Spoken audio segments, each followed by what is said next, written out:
자, 1번 문제 한번 풀어보도록 하죠. 도로교통법의 재정 목적으로 맞는 것은, 이 문제는요, 자주 나오고 있고 또 나올 가능성이 높은 문제예요. 도로교통법 재정 목적이 무엇이냐? 1항 모든 교통상의 위험 요소만 제거합니다.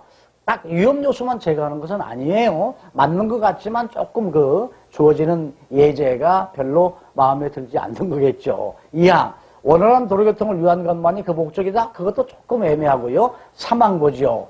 도로교통상의 위험 요소 제거는 물론이고 원활하고 안전한 도로교통을 위한 것이 목적이다. 4항 주로 사고자에게 벌금을 징수하는 것이 그 목적이다. 그것만은 아니죠. 따라서 도로교통법의 재정 목적으로는 3항 도로교통상의 위험 요소 제거는 물론이고 원활하고 안전한 도로교통을 위한 것이 목적이다. 정확하게 답을 제시해 주는 거예요. 따라서 도로교통의 재정 목적이라고 하는 것 확실하게 여러분이 알아두십시오. 도로교통상의 위험 요소 제거는 물론이고 원활하고 안전한 도로교통을 위한 것이 목적이다.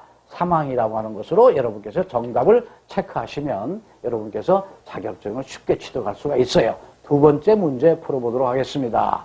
도로교통법의 재정 목적이라고 할 수 없는 것은 그랬어요. 1항 모든 교통상의 위험 요소 제거 및 장애 방지를 위한 것이죠. 그 다음에 2항 차량의 안전 운전 확보와 공공복지 증진을 위해서 목적을 두었어요. 그 다음에 도로교통 안전과 원활한 교통 확보를 위한 것이다. 1항, 2항, 3항은 도로교통법 재정 목적이 되는 것이죠. 4항 여객의 서비스 증진과 공공복지 증진이다 라고 했는데 여객이라는 것이죠. 여객은 우리가 영업용 자동차 승객을 얘기합니다. 그러나 도로교통법은 자가용, 영업용 모든 자동차가 공히 어떤 위험 요소를 제거하고 차량의 안전과 공공의 어떤 복지를 증진하기 위한 것이지 승객의 어떤 서비스 증진과 공공복지 증진을 위한 것은 아니다. 그래서 도로교통법 재정 목적이라고 할 수 없는 것은 사항이 틀린 답이 되는 것이죠. 따라서 할 수 없는 것. 그러니까 여러분께서는 사항에다가 체크를 하시게 되면 정답으로 인정이 된다. 이렇게 알아두시고요. 1번 문제, 2번 문제는요. 도로교통법의 재정 목적이라고 하는 내용 가지고 문제가 됐던 거예요. 그래서 확실하게 알아두셔야 된다. 이런 문제는 자주 나오고 있고 꼭 나오는 문제다라고 생각을 해서 정확하게 맞는 것 했을 때 또 틀린 것 했을 때 여러분께서 정확하게 답을 찾아낼 수 있도록 공부하시기 바랍니다. 3번 문제를 보도록 하죠. 교차로에 차량 신호등이 황색 등화로 전멸될 때에 운전자의 행동으로 옳은 것은 그랬어요. 자, 교차로를 지나갑니다. 적색 신호도 있고 녹색 신호도 있고 그런데 황색 신호가 한 3초 정도 깜빡 한다는 것이죠. 그 얘기는 뭐예요? 다음 신호를 준비하십시오 라고 한다는 얘기죠. 그런데 노란불이라고 하는 황색불이 깜빡거렸을 때 운전자는 어떻게 될까요? 차마, 자동차와 모든 마차의 개념이죠. 자동차는 직진 또는 우회전할 수 있다. 2항, 차마의 앞에 정지선 또는 횡단보도가 있을 때 그 직전에 정지해야 된다. 차마는 정지선 또는 횡단보도가 있을 때 일시정지한 후 다른 교통에 주의하면서 진행해야 된다. 그 다음에 4항, 차마는 다른 교통과 안전표지의 표시에 따라서 교차로를 진입한다. 그랬어요. 다 어떤 것이 맞을까요? 자, 여러분께서 교차로를 진행합니다. 들어가는 거예요. 그때 황색불이 딱 들어온다 했을 때에 정지선을 만약에 자동차가 넘었는데 교차로 앞에 있는 정지선이죠. 교차로상에서 그 정지선을 넘었다. 근데 황색불이 들어온다. 그러면 교차로를 빨리 벗어나야 됩니다. 그러나 황색불이 들어온다고 하는 것은 일반적으로 교차로 진입 전에 황색불이 들어온다고 한다면 정지선 전에 모든 자동차는 정지를 해야 된다. 이렇게 여러분이 알아두셔야 되겠어요. 따라서 차마의 앞에 정지선 또는 횡단보도가 있을 때 그 직전에 정지해야 된다. 따라서 3번 문제에서 정확한 답은 2항이 되겠습니다. 황색불이 들어왔을 때 어떻게 한다? 모든 자동차는 정지선 또는 횡단보도가 있을 때 그 직전에서 정지하고 다음 신호를 기다려야 된다. 그래서 황색불이 주는 의미를 여러분이 확실하게 알아두셔야 되겠어요. 교차로를 지나가기 위해서 운행하고 있는데 황색불이 들어왔다. 이때 내 자동차가 정지선을 만약에 넘었다고 한다면 교차로를 빨리 벗어나야 됩니다. 교차로 선상에 서 있으면 안 되는 것이죠. 그러나 일반적인 황색불이 들어왔을 때는 자동차는 정지선 전에 무조건 서 있는 상태에서 다음 신호를 기다려야 된다 해서 황색불이 주는 의미를 여러분께서 정확하게 알아두시고요. 3번 문제의 정답은 2번이다. 이렇게 여러분께서 풀어가면 되겠습니다. 4번 문제 보도록 하죠. 적색 화살표로 신호등이 등화된 경우에 대한 설명으로 옳은 것은 그랬어요. 자, 신호등이 적색이 되어 있는데 여기에 뭐예요? 어떠한 화살표로 이렇게 표시가 되어 있단 말이죠. 이때 녹색이라고 한다면 진행하면 되겠죠. 그러나 여기에 있는 이 등 자체가 적색불, 빨간불이란 말이죠. 빨간불로 들어와 있는 요 화살표 표시는 아무 의미가 없는 것이죠. 무조건 자동차는 움직이면 안 된다. 정지해야 된다. 이렇게 보시면 되겠어요. 따라서 옳은 것 그랬어요. 1항 보도록 하죠. 다른 교통 또는 안전지대에 주의하면서 화살표 표시 방향으로 진행할 수 있다? 가면 안 되죠. 틀린 얘기가 되겠고요. 2번, 교차로 직전에 일시 정지한 후에 다른 교통에 주의하면서 화살 표시 방향으로 진행할 수 있다? 가서는 안 됩니다. 화살 표시 방향으로 진행해서는 안 되며 정지선, 횡단보도 직전에 정지해야 된다. 따라서 빨간불에 의해서 적색불에 의해서 화살표가 표시되어 있다는 것은 뭐예요? 화살표 방향으로 가서는 안 된다는 거예요. 다시 한번 보죠. 3항, 화살 표시 방향으로 진행해서는 안 되며 정지선, 횡단보도 직전에 무조건 정지해야 된다. 정확한 답이 되겠죠. 따라서 네 번째 문제에서는 정답이 뭐다? 3항이 되는 것이다. 4항도 볼까요? 서행으로 화살표 표시 방향으로 진행할 수 있다? 아닙니다. 따라서 적색 신호에 화살표가 들어와 있는 상태에서는 화살표 표시 방향으로 진행해서는 안 된다라고 여러분께서 정확하게 알고 계시고 3항에다가 답을 체크하시면 되겠습니다. 여러분 교재에 있는 5번 문제로 넘어가도록 하죠. 자, 보행자는 다음 중 어느 신호에서 횡단을 시작하면 안 되고 횡단 중인 보행자는 신속하게 횡단을 완료하거나 횡단을 중지하고 되돌아야 되느냐 이런 얘기예요. 자, 5번 문제가 어떤 것을 물어보느냐를 정확히 여러분이 알아두셔야 되는데 이런 얘기예요. 지금 현재 보행자 신호입니다. 보행자 신호가 위에는 이제 적색으로 보행자가 보행해서는 안 된다고 표시할 때가 있지만 여기에 이제 녹색불이 들어왔어요. 녹색불이 들어왔을 때는 보행자가 이 녹색불에 의해서 횡단보도를 건너가면 되는데 거의 끝날 무렵에 이 녹색불이 뭐예요? 깜빡 전멸하고 있다는 겁니다. 따라서 보행자는 다음 중 신호에서 횡단을 시작하면 안 되고 횡단 중인 보행자는 신속하게 횡단을 완료하거나 횡단을 중지하고 빨리 되돌아야 된다. 어느 때가요? 이때는 녹색불로 계속 때는 진행하면 되지만 이때 깜빡 전멸이 될 때는 보행을 시작하면 안 되고 보행을 시작하려 해도 빨리 되돌아와야 된다. 그런 거예요. 따라서 어느 경우다. 결과적으로 녹색불 자체가 뭐한다? 깜빡. 그 얘기는 뭐예요? 녹색불이 전멸될 때는 보행해서는 안 되고 보행을 막 시작하려 했을 때도 빨리 되돌아야 된다. 그런 얘기예요. 따라서 5번 문제는 어떤 것을 물어보느냐? 녹색불이 전멸했을 때 이와 같은 행동을 해야 된다. 이렇게 되어 있다는 것이죠. 따라서 1항이 정답이 되겠습니다.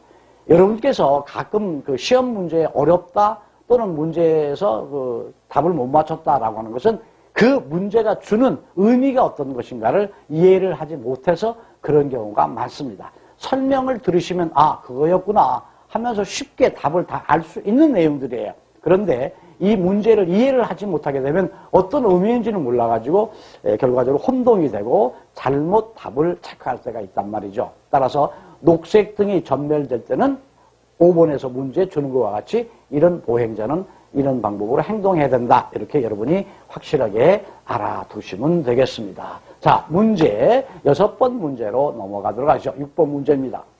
농어촌 주민의 교통을 위해서 설치된 공로 중에 도로의 명칭으로 고시되지 않는 거 그래서요. 농어촌 주민들이 도로를 이용해야 되지 않겠어요? 그때는 뭐다? 군이다, 뭐 또 리다라고 하죠. 그래서 농로길도 얘기를 하는 거예요. 따라서 이도 무슨 리 이도 무슨 면 그러죠? 면도 전부 다 농어촌 주민들이 교통에 필요하게 설치된 도로예요. 공로라고 얘기합니다. 농도 역시 농어촌 주민들의 교통을 위해서 만들어진 도로예요. 사도 이건 뭐예요? 개인이 가지고 있는 도로예요. 농장 안이라든가 공장 안이라든가 개인이 소유하고 있는 땅 안에 있는 도로가 있겠죠. 그것은 뭐예요? 어떤 공로의 개념이 아니다. 그래서 이도, 면도, 농도는 농어촌 주민의 교통에 필요한 공로예요. 그러나 사도, 개인이 가지고 있는 도로에 개인이 가지고 있는 어떤 그 토지에 놓아 있는 도로는 공로라고 할 수 없다. 그래서 여기에서 정확한 답은 여러분께서 사항에다가 체크하시게 되면 여러분께서 합격의 길로 간다. 이렇게 보시면 되겠습니다. 자, 7번 문제, 7번 문제로 넘어가죠. 다음 중 도로교통법상 도로에 해당되지 않는 것 그랬어요. 자, 도로라고 하는 것은 도로교통법이 준용이 되는 거예요. 이때에 도로의 개념이 아닌 것 어떤가요? 주차장, 도로의 개념이 아니죠. 교량, 다리의 길이죠. 다리 위의 길, 이 교량. 역시 도로교통법의 정의는 도로의 개념이다 보시면 되겠어요. 도로용으로 만들어지는 엘리베이터도 도로교통법상의 도로예요. 그 다음에 도선장이라고 하는 것은 뭐예요? 선착장 같은 데는 의미하는 것이죠. 예, 이런 것도 역시 도로교통법이 적용이 되는 하나의 도로의 개념이다라고 보시면 되겠어요. 그러나 주차장이라고 하는 것은 결과적으로 도로의 개념이 아니다. 이렇게 보시고 결과적으로 답은 어떤 걸로 1항에다가 체크하시면 되겠습니다. 따라서 도로라고 하는 것은 뭐예요? 불특정 다수인들이 이용하는 곳을 도로의 개념이다. 이렇게 여러분이 알아두시기 바랍니다. 예전에 나왔던 문제의 예를 들어보게 되면 다음 중 도로가 아닌 것 그려놓고 학교 안, 뭐 아파트 안, 군 부대 안 이런 것은 뭐예요? 불특정 다수인들이 이용하지 않기 때문에 도로가 아니다. 이렇게 여러분이 보시면 되겠어요. 따라서 7번 문제의 도로가 아닌 것은 뭐다? 1항으로 나와 있는 주차장이다. 이렇게 보시면 되겠어요. 8번째 문제를 보도록 하겠습니다. 차도와 보도를 구분하기 위해서 선이라든가 돌 등으로 이렇게 구분해 놨어요. 그 얘기는 뭐냐면 자동차가 운행하다가 사람이 다니는 보도로 튀어들어가지 못하도록 또 보도에서 보행하고 있는 분들이 또 차도로 이렇게 갑자기 나가지 않도록 하기 위해서 어떤 돌 같은 것으로 이렇게 경계를 해놓은 게 있죠. 여러분이 그림을 보시면 쉽게 알 수 있어요. 자, 여기는 뭐예요? 차가 다니는 차로라고 하는 차도예요. 그 다음에 사람이 걸어다니는 보도라고 하는 인도예요. 서로의 구분을 하기 위해서 이와 같이 돌로 이렇게 해놓은 거 있어요. 돌이란 말이죠. 돌. 이 돌 자체를 뭐라 그런다? 돌석자라고 생각하시면 돼요. 돌석자. 그래서 차선이라고 하는 것은 차가 다니는 길에 차로를 정리해주는 선을 얘기하는 것이고 차로라고 하는 것은 차도의 개념으로 차가 다니는 길이에요. 연석선. 이것은 바로 뭐예요? 돌석자가 이렇게 있네요. 이 석자가 바로 돌석자입니다. 이와 같이 돌 같은 것을 이렇게 분리해 놓은 걸 이걸 뭐라고 한다? 연석선이라고 얘기한단 말이죠. 안전선이라고 하는 건 뭐 다른 개념이라고 보시면 되겠어요. 따라서 차도와 보도를 구분하기 위해서 선이라든가 어떤 돌 등으로 구분하는 경계를 자체의 명칭을 뭐라고 그러냐? 연석선이라고 한다. 그래서 돌로 되어 있는 것도 있고 선으로 되어 있는 것도 있어요. 이것을 바로 구분하는 것이 바로 연석선이다. 그래서 여기에서 8번 문제에서 여러분이 정답을 찾아낸다고 하는 것은 바로 연석선이라고 3항에다가 체크하시게 되면 정답이 되는 것이다. 9번 문제, 9번 문제로 넘어가도록 하죠. 차로와 차로를 구분하기 위해서 노면에 페인트를 이렇게 칠해져 있어요. 우리는 자동차를 운전하고 있으면서 다 알고 있는 내용인데 막상 문제화되어서 보게 되면 무슨 말을 의미하는가라고 해서 혼동할 수도 있는데 차로와 차로, 1차로, 2차로, 3차로 있죠? 그걸 구분하잖아요. 뭘로? 페인트로 이렇게 돼 있어요. 어느 곳은 실선으로 돼 있는 것도 있고 중간중간 끊어져 있는 점선으로 돼 있단 말이죠. 그것을 뭐라고 한다? 우리는 뭐예요? 차선이라고 한단 말이죠. 차로는 뭐예요? 차가 다니는 길을 차로라고 그런다. 차로나 차도나 같은 개념이라고 그러는데 차가 다니는 도로, 차도, 차가 다니는 길, 차로라고 해서 이 로자는 길로자를 의미하는 거예요. 그 다음에 이것은 뭐예요? 길을 의미를 차가 다니는 차도, 이것은 뭐가 차 다니는 길, 차로. 그 다음에 보도는 뭐예요? 인도의 개념이에요. 보행자가 다니는 곳이죠. 따라서 차로와 차로를 구분한다? 우리가 사진을 한번 볼까요? 이것이죠. 1차로, 2차로, 3차로, 4차로가 있다? 1차로와 2차로를 구분한단 말이죠. 똥면에 페인트 칠해져 있어요. 뭘로? 점선으로 있는데 이건 뭐 이렇게 차로로 변경할 수 있는 곳이죠. 교차로 전이라든가 교량 같은데 또 내지는 어디예요? 그 터널 내에서는 이 선이 뭐예요? 쭉 흔히 실선으로 되어 있어요. 이것은 뭐예요? 차로를 구분해 놨지만 이쪽 저쪽으로 뭐예요? 차로를 바꿀 수 없는 실선으로 되어 있지만 점선은 차로를 바꿀 수 있는 거죠. 차로 변경이 가능한 거죠. 하여튼 간에 차로와 차로를 구분하기 위해서 페인트로 서너져 있는 것을 뭐라고 한다? 차선이라고 얘기한다. 그래서 여러분께서는 여기에서 정답은 뭘로 체크하시면 되겠어요? 1항이죠. 차선이다. 이렇게 보시면 되겠습니다. 이와 같이 쉽게 알 수 있는 것인데 이렇게 풀어놓고 되면 이게 어떤 것을 의미하느냐라고 혼동을 하게 돼요. 왜냐하면 우리가 평소에서 이 얘기할 때는 쉽게 이 얘기를 할 수가 있는데 막상 시험이라는 것은 긴장하는 곳이잖아요. 긴장하다 보니까 이것을 정확하게 한번 설명을 제대로 안 들어놓게 되면 이게 뭔 말이야?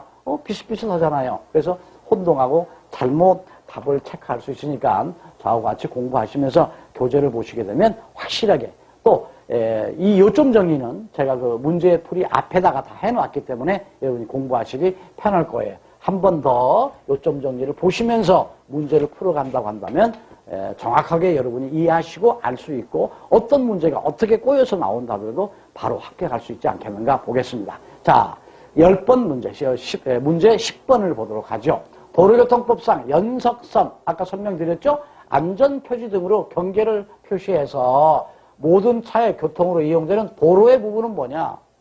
이게 무슨 얘기일까요? 자, 연석선도 있다, 안전표시도 있다, 그래서 경계를 해놨단 말이죠. 그래 놓고 모든 자동차가 교통으로 이용하는, 모든 자동차가 다니는 도로는 뭐예요? 차가 다니는 건 뭐니까 차도라고 한단 말이죠. 차도라고 하죠. 그래서 연석선 경계선에서 인도하고 구분해놨다. 그런데 모든 자동차가 다니는 곳이단 말이죠. 자동차가 다니는 곳. 조금 전에 설명드렸던 대로 이렇게 차로가 이렇게 있고 그 다음에 여기는 뭐예요? 인도란 말이죠. 인도. 연석선이라든가 경계를 어떤 선으로 이렇게 표시해놨지만 모든 자동차가 이용하는 곳. 이건 뭐래요? 차로라고도 한단 말이죠. 따라서 여기에서 10번 문제에서는 연석선 안전표시는 경계를 표시해서 자동차가 다니는 곳, 자동차만 이용하는 곳 뭐예요? 차도라고 한다, 차로라고 한다 이렇게 보시면 되겠어요. 그런데 여기에서는 차로라고는 안 주고 뭐예요? 차도를 주었어요. 따라서 여러분께서 연석선 안전표시 등으로 경계를 모든 차의 교통을 다니는 곳 이게 뭐다? 차도라고 여러분이 알아두시면 되겠습니다. 그런데 여기에서 여러분께서 지방도로는 이 지방에 있는 도로의 개념이에요. 인도는 뭐예요? 우리가 이제 보행자나 사람이 다니는 곳 이렇게 아시면 되겠는데 길 가장자리 구역 조금 애매한가요? 길 가장자리 구역 여러분 알고 계셔야 됩니다. 길 가장자리 구역이라고 하는 것은 길 가장자리 쪽의 구역이다라고 보시면 되겠는데 이 가장자리 구역은 어떤 의미일까요? 보통 보게 되면요. 차도가 있고요. 차로가 있어서 3차로. 그 다음에 인도가 있고 인도에 의해서 뭐 경계가 있다라고 이제 말씀드렸잖아요. 그런데 이와 같이 차도하고 인도하고 구분이 안 된 곳이 있어요. 인도를 만들어 놓을 수 없는 곳이 있어요. 그때는 어떻게 할까요? 사람도 이 가장자리로 보행을 해야 된단 말이죠. 이런 곳이 바로 뭐예요? 이 부분을 길 가장자리다라고 하는 것이에요. 그것을 길 가장자리 구역이라고 하는데 설명을 드려서 여러분이 이해는 하셨겠습니다만은 그 현장을 한번 보도록 할까요? 어떤 것일까요? 이와 같은 것이에요. 이쪽은 뭐예요? 논밭 같은 것이 있어가지고 인도를 만들어 놓을 수 있는 여건이 안 됐던 모양이죠. 차가 다니는 길에 보행자가 갑니다. 그래서 이 부분을 뭐라고 한다? 길 가장자리 부분이다 라고 보시면 되겠어요. 길 가장자리 구역이다. 근데 이 길 가장자리 구역은 이와 같이 지방이나 시골 같은 데만 있는 게 아니에요. 도심지에도 있어요. 도심지에도 인도를 만들어 놓지 못할 정도의 어떤 여건이 되어 있는 도로가 있어요. 자, 어딘가요? 이거 보세요. 여기에는 상가들만 쭉 있고 인도가 별도로 없습니다. 그래서 지금 현재 차가 다니는 길로 가는데 이 자체를 뭐라고 합니다. 인도가 없는 쪽이에요. 이것은 뭐라고 합니다. 이쪽 부분을 길 가장자리 구역이다라고 여러분이 확실하게 알아두시기 바랍니다. 안전지대라고 하는 개념하고 다르니까 길 가장자리 구역을 여러분께서도 확실하게 어떤 것인가 알아두셔야 어떤 문제가 나와도 풀 수가 있다. 그래서 10번 문제의 답은 뭐예요? 차가 다니는 길, 차도, 또 차로라고 나올 수도 있어요. 그때는 차로에다 체크하시든가 이와 같은 문제에서는 3항 차도에다 여러분이 체크하시면 되겠어요. 자, 교재에 또 11번 문제로 넘어가도록 하죠. 도로교통법상 중앙선에 대한 설명으로 옳지 않는 것 그랬어요. 중앙선은 여러분 다 아시죠? 서로의 양방향으로 가는 자동차에 구분하는 거. 되게 이제 황색선이라고 노란선으로 딱 그어져 있는 것이죠. 따라서 좁은 도로에서는 한 줄로 그어 있지만 좀 넓은 도로에서는 두 줄까지로 그어져 있는 중앙선이라는 개념, 황색선으로 되어 있다 알아두세요. 자, 황색선에서 놓여져 있는 중앙선에 대해서 설명이 옳지 않는 것 그랬어요. 틀린 것 그랬어요. 그럼 여러분께서 문제를 풀어가면서 공부하는 방법이 하나 있어요. 옳지 않는 것, 틀린 것 하는데 여러분께서는 가끔 보게 되면 어떤 문제집을 보고 그냥 틀린 것만 답으로 외우려고 그래요. 틀린 것은 여러분이 암기하실 필요가 없어요. 맞는 것을 여러분이 알아두셔야 됩니다. 그래야 어떤 문제가 나와도 풀 수 있는 거란 말이죠. 자, 중앙선, 차마의 통행을 방향별로 가는 방향, 오는 방향 구분하는 것이 뭐예요? 중앙선입니다. 그 다음에 황색 실선이나 황색 점선 등으로 표시한다. 중앙선 그렇게 되어 있죠? 중앙선입니다. 중앙 분리대나 울타리 등으로 표시할 수 있다. 그냥 선으로도 그럴 수 있지만 분리대라고 그래가지고 어떤 이 세멘트로 공사해가지고 이제 고속도로 같은 데는 이렇게 분리대가 있잖아요. 또 시내에도 이제 어떤 풀밭 같은 걸로 해놓은 데가 있죠. 따라서 선으로도 될 수도 있지만 어떤 울타리 같은 것으로 해서 중앙선을 나눠놨다, 중앙으로 나눠놨다 이렇게 보시면 되겠어요. 따라서 중앙선의 개념입니다. 자, 그러면 틀린 것이 어떤 것일까요? 사항이겠죠. 뭘까요? 봅시다. 중앙선은 반드시 도로 중앙에 설치해야 된다. 맞는 말 아니야? 중앙선이니까 중앙에 있는 거 아니야? 라고 혼동할 수 있어요. 그러면 왜 이 사항이 틀린 답이라고 하느냐? 다시 말씀드리면 옳지 않는 것으로서의 사항이 왜 여기서 답이어야 되느냐라고 보았을 때, 자, 중앙선이라고 하는 것은 도로가 이와 같이 1차로가 있고 2차로가 있다. 이쪽에도 1차로가 있고 2차로가 있다. 중앙에 있는 것이 되게 중앙선입니다. 그런데 이 도로 자체가 이렇게 반절로 딱 쪼갤 수 있는 도로 같으면 좋은데 도로가 이만큼 넓단 말이죠. 넓은데 이것을 쪼개려고 보니까 반절 쪼개기 어렵단 말이죠. 그래서 교통량이 많은 쪽에다가 한 차로를 더 주는 거예요. 따라서 1차로, 2차로, 3차로 주고 이쪽에서는 뭐예요? 1차로 주고 2차로 주고. 따라서 중앙선은 여기 있다. 해서 이와 같이 양쪽 다 반절로 쪼개서 줄 수 있는 여건이 되면 좋은데 도로의 폭은 5차로뿐이 안 나온다. 예를 들어서요. 5차로뿐이 안 나온다. 그러면 교통량이 많은 쪽에 차로를 더 주고 교통량이 조금 적은 쪽에 차로를 하나 적게 주는 거예요. 따라서 이 중앙선은 중앙선이지만 꼭 중앙에 있는 것은 아니다. 그런 거예요. 따라서 중앙선은 반드시 도로의 중앙에 설치해야 된다? 아니다. 일반적으로 중앙에 설치한다라고 하는 건 맞는 얘기지만 반드시라고 하는 요 말 때문에 중앙선의 개념에서 틀린 거예요. 따라서 맞는 것 같지만 애매하게 잘 모르겠다. 그래서 출제하는 과정이 이와 같이 조금 묘하게 출제하고 있는 경향이 있다 보니까 정확히 알아두시고요. 결과적으로 공부하는 방법은 뭐예요? 1항, 2항, 3항을 집중적으로 중앙선이라는 개념이 이런 것이구나 확실하게 알아두시고 틀린 것은 이래서 틀렸구나 알아두셔야 하는데 이것은 다 무시해버리고 틀린 것만 그냥 답으로만 알고 있다 보니까 똑같은 문제가 안 나오면 또 실패를 할 수 있는 답을 못 맞추는 그런 경우가 있어요. 따라서 옳지 않는 것, 틀린 것 그러면 맞는 것을 정확하게 여러분께서 이해할 수 있도록 여러분께서 공부하시면 도움이 될 걸로 봅니다. 자, 문제 12번 문제로 보도록 하지요. 12번 문제. 도로교통법상 자동차 고속 운행에만 고속으로 운행하기 위해서 만들어진 도로다. 이런 문제만 나오면 그냥 쉽게 여러분 답을 맞출 수 있겠죠? 그냥 거저먹는다고 생각하면 되겠어요. 고속으로 다니는 도로가 어떤 거예요? 그냥 고속도로죠, 고속도로. 자, 돈 내고 다니는 도로가 뭐예요? 유료도로예요. 자동차만 다니는 도로, 자동차 전용 도로예요. 그냥 모든 자동차가 다니는 곳은 일반 도로잖아요. 그런데 결과적으로 고속 운행으로 다니는 도로, 고속도로예요. 이런 것들은 뭐 더 이상 설명을 안 해도 금방 여러분께서 답을 맞출 수 있는 어떻게 보면 이런 문제만 나오면 다 그냥 90점 내지 100점 맞을 수가 있는데 이런 문제가 섞여서 나오니까 이런 것도 잘 맞추셔야 됩니다. 자, 13번째 문제 보도록 하죠. 도로교통법상 자동차 전용 도로에 대한 설명이 올바른 것은 그랬어요. 도로교통은 자동차 전용 도로예요. 자동차 전용 도로는 뭐예요? 자동차만 다니는 곳이에요. 따라서 보행인은 다녀서는 안 됩니다. 따라서 자동차만 다닐 수 있도록 설치된 도로, 자동차 전용 도로란 말이죠. 답은 1항에 바로 나와 있네요. 소형 자동차만 다닐 수 있는 도로 없습니다. 대형 자동차만 통행할 수 있는 도로 역시 없습니다. 고속 주행 차량만 상황이다. 고속으로 다니는 자동차, 뭐 고속도로에서는 고속도로 주행하는 자동차가 되겠죠. 따라서 도로교통법상 자동차 전용 도로에 대한 것은 자동차만 다니는 곳이다. 전용이니까 자동차만 다니는 곳이다. 이렇게 해서 문제에 대한 것에 대한 이해를 하실 수 있도록 해야 되지. 문제를 이해하지 못하게 되면요.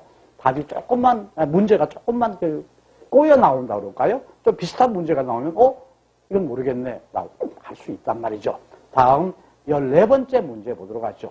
그 이전에 자동차 전용 도로가 나왔으니까 자전거 도로에 대한 개념도 여러분들이 알아두시고 자전거 도로, 여러분 자전거 다니는 길 아니냐 이렇게 막연하게만 알고 계시면 어떤 문제를 풀어가는데 어려움이 있어요. 자전거 도로는요 3가지가 있어요. 자전거 전용 도로, 자전거만 전용으로 다니는 거예요. 아까 말씀드렸던 자동차 전용 도로와 같이 자전거 전용 도로가 있고요. 그 다음에 자전거 전용 차로가 있어요.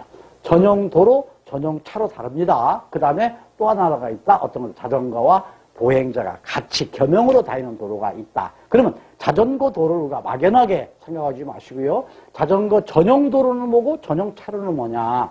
뭐 자전거와 보행자가 겸용한다는 건 쉽게 볼 수가 있는데 자전거 전용 도로, 전용 차로에 대한 개념을 정확히 알아두시기 바랍니다. 자전거 도로에서 자전거 전용 도로예요. 어떤 것일까요? 자전거만이 통행할 수 있도록 분리대, 연석, 기타 유사한 시스템을 해서 차도와 보도로 구분해놨어요. 사진으로 볼까요? 자, 이런 길이에요. 자, 이와 같이 차가 다니는 차도에 연석이라든가 또 어떤 유사한 어떤 시설물로 완전히 서로 이렇게 들어가지 못하고 충돌을 피하기 위해서 이와 같이 자전거만 다닐 수 있는 요 자체가 자전거 전용 도로입니다. 그 다음에 자전거 전용 차로가 있어요. 전용 차로를 어떤 것이다? 다른 자동차와 도로를 같이 가요. 차하고 같이 다닙니다. 안전표지나 노면표지만은 있죠. 연석선 같은 게 없다. 볼까요? 어떤 것이다. 이렇게 되어 있단 말이죠. 자전거 도로는 있는데 이와 같이 어떠한 그 연석이라든가 돌 같은 걸로 어떤 시설물로 하는 것이 아니고 이렇게 어떤 페인트상으로만 해놨어요. 노면표지나 안전표지로만. 그래서 차도 이렇게 들어올 수도 있고 자전거도 쉽게 넘어갈 수가 있긴 하겠죠. 그러나 자동차는 자동차 차도로 가야 되고 자전거는 자전거 도로로 가야 되지만 이와 같이 차하고 자전거하고 같이 갈 수 있겠지만 이와 같이 연석선이나 시설물이 없이 이와 같이 페인트라든가 표지로만 되어 있는 이것을 뭐예요? 자동차 전용 차로라고 하는데 이 전용 차로의 다른 것을 보게 되면 이런 것도 전용 차로예요. 이게 자전거만 차도 다니고 자전거도 다닐 수 있는데 이와 같이 어떤 연석선이나 어떤 그 돌출물이 없다 보니까 쉽게 자동차가 들어와요.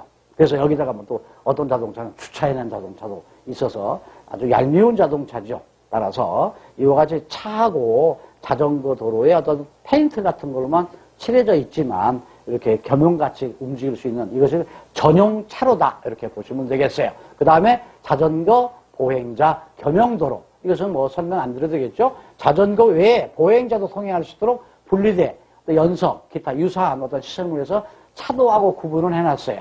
자전거 전용 도로인데 역시 이것도 어떤 것인가 보도록 하죠. 이렇게 돼 있어요. 연석선은 돼 있어요. 그러나 자전거와 보행자가 거의 그냥 같이 운행할 수 있는 그런 상태. 이것을 자전거 보행자 겸용 도로다라고 보시면 되겠어요. 다른 사진 한번 볼까요? 이것도 마찬가지예요. 자전거가 다니는데 보행자 지금 걸어가잖아요.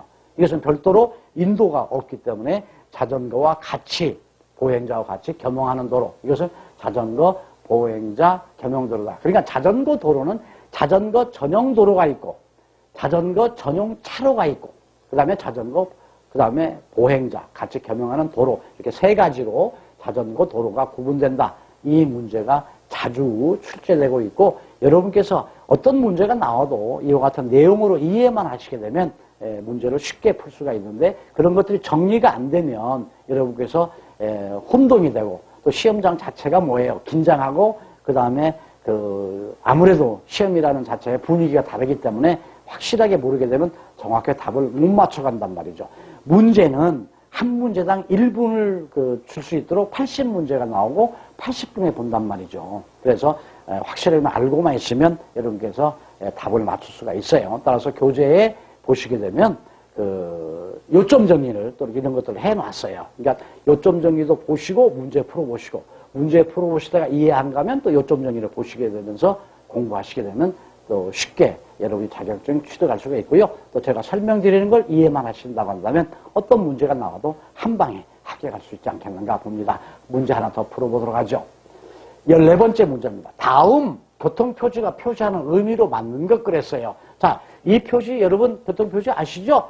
좌측 차로가 없어짐을 알린다. 도로의 폭이 좁아짐을 알린다. 아, 지금 뭐예요? 도로의 폭이 이만큼 있다가 뭐예요? 폭이 좁아지는 거예요. 따라서 교통표지의 이항, 도로의 폭이 좁아짐을 알리는 교통표지다. 도로의 끝 지점이 위험하다는 거 알린다? 아니에요. 전방이 교통 혼잡하다는 것도 알리는 거, 이런 표지는 별도로 없습니다. 또 좌측 차로가 없어진다? 이것도 표지가 없어요. 그러나 이렇게 되어 있는 표지는 모두 기찻길 뭐 이런 거 아닙니다. 도로의 폭이 좁아지는 것을 알리는 표지다. 이렇게 알아두시고요.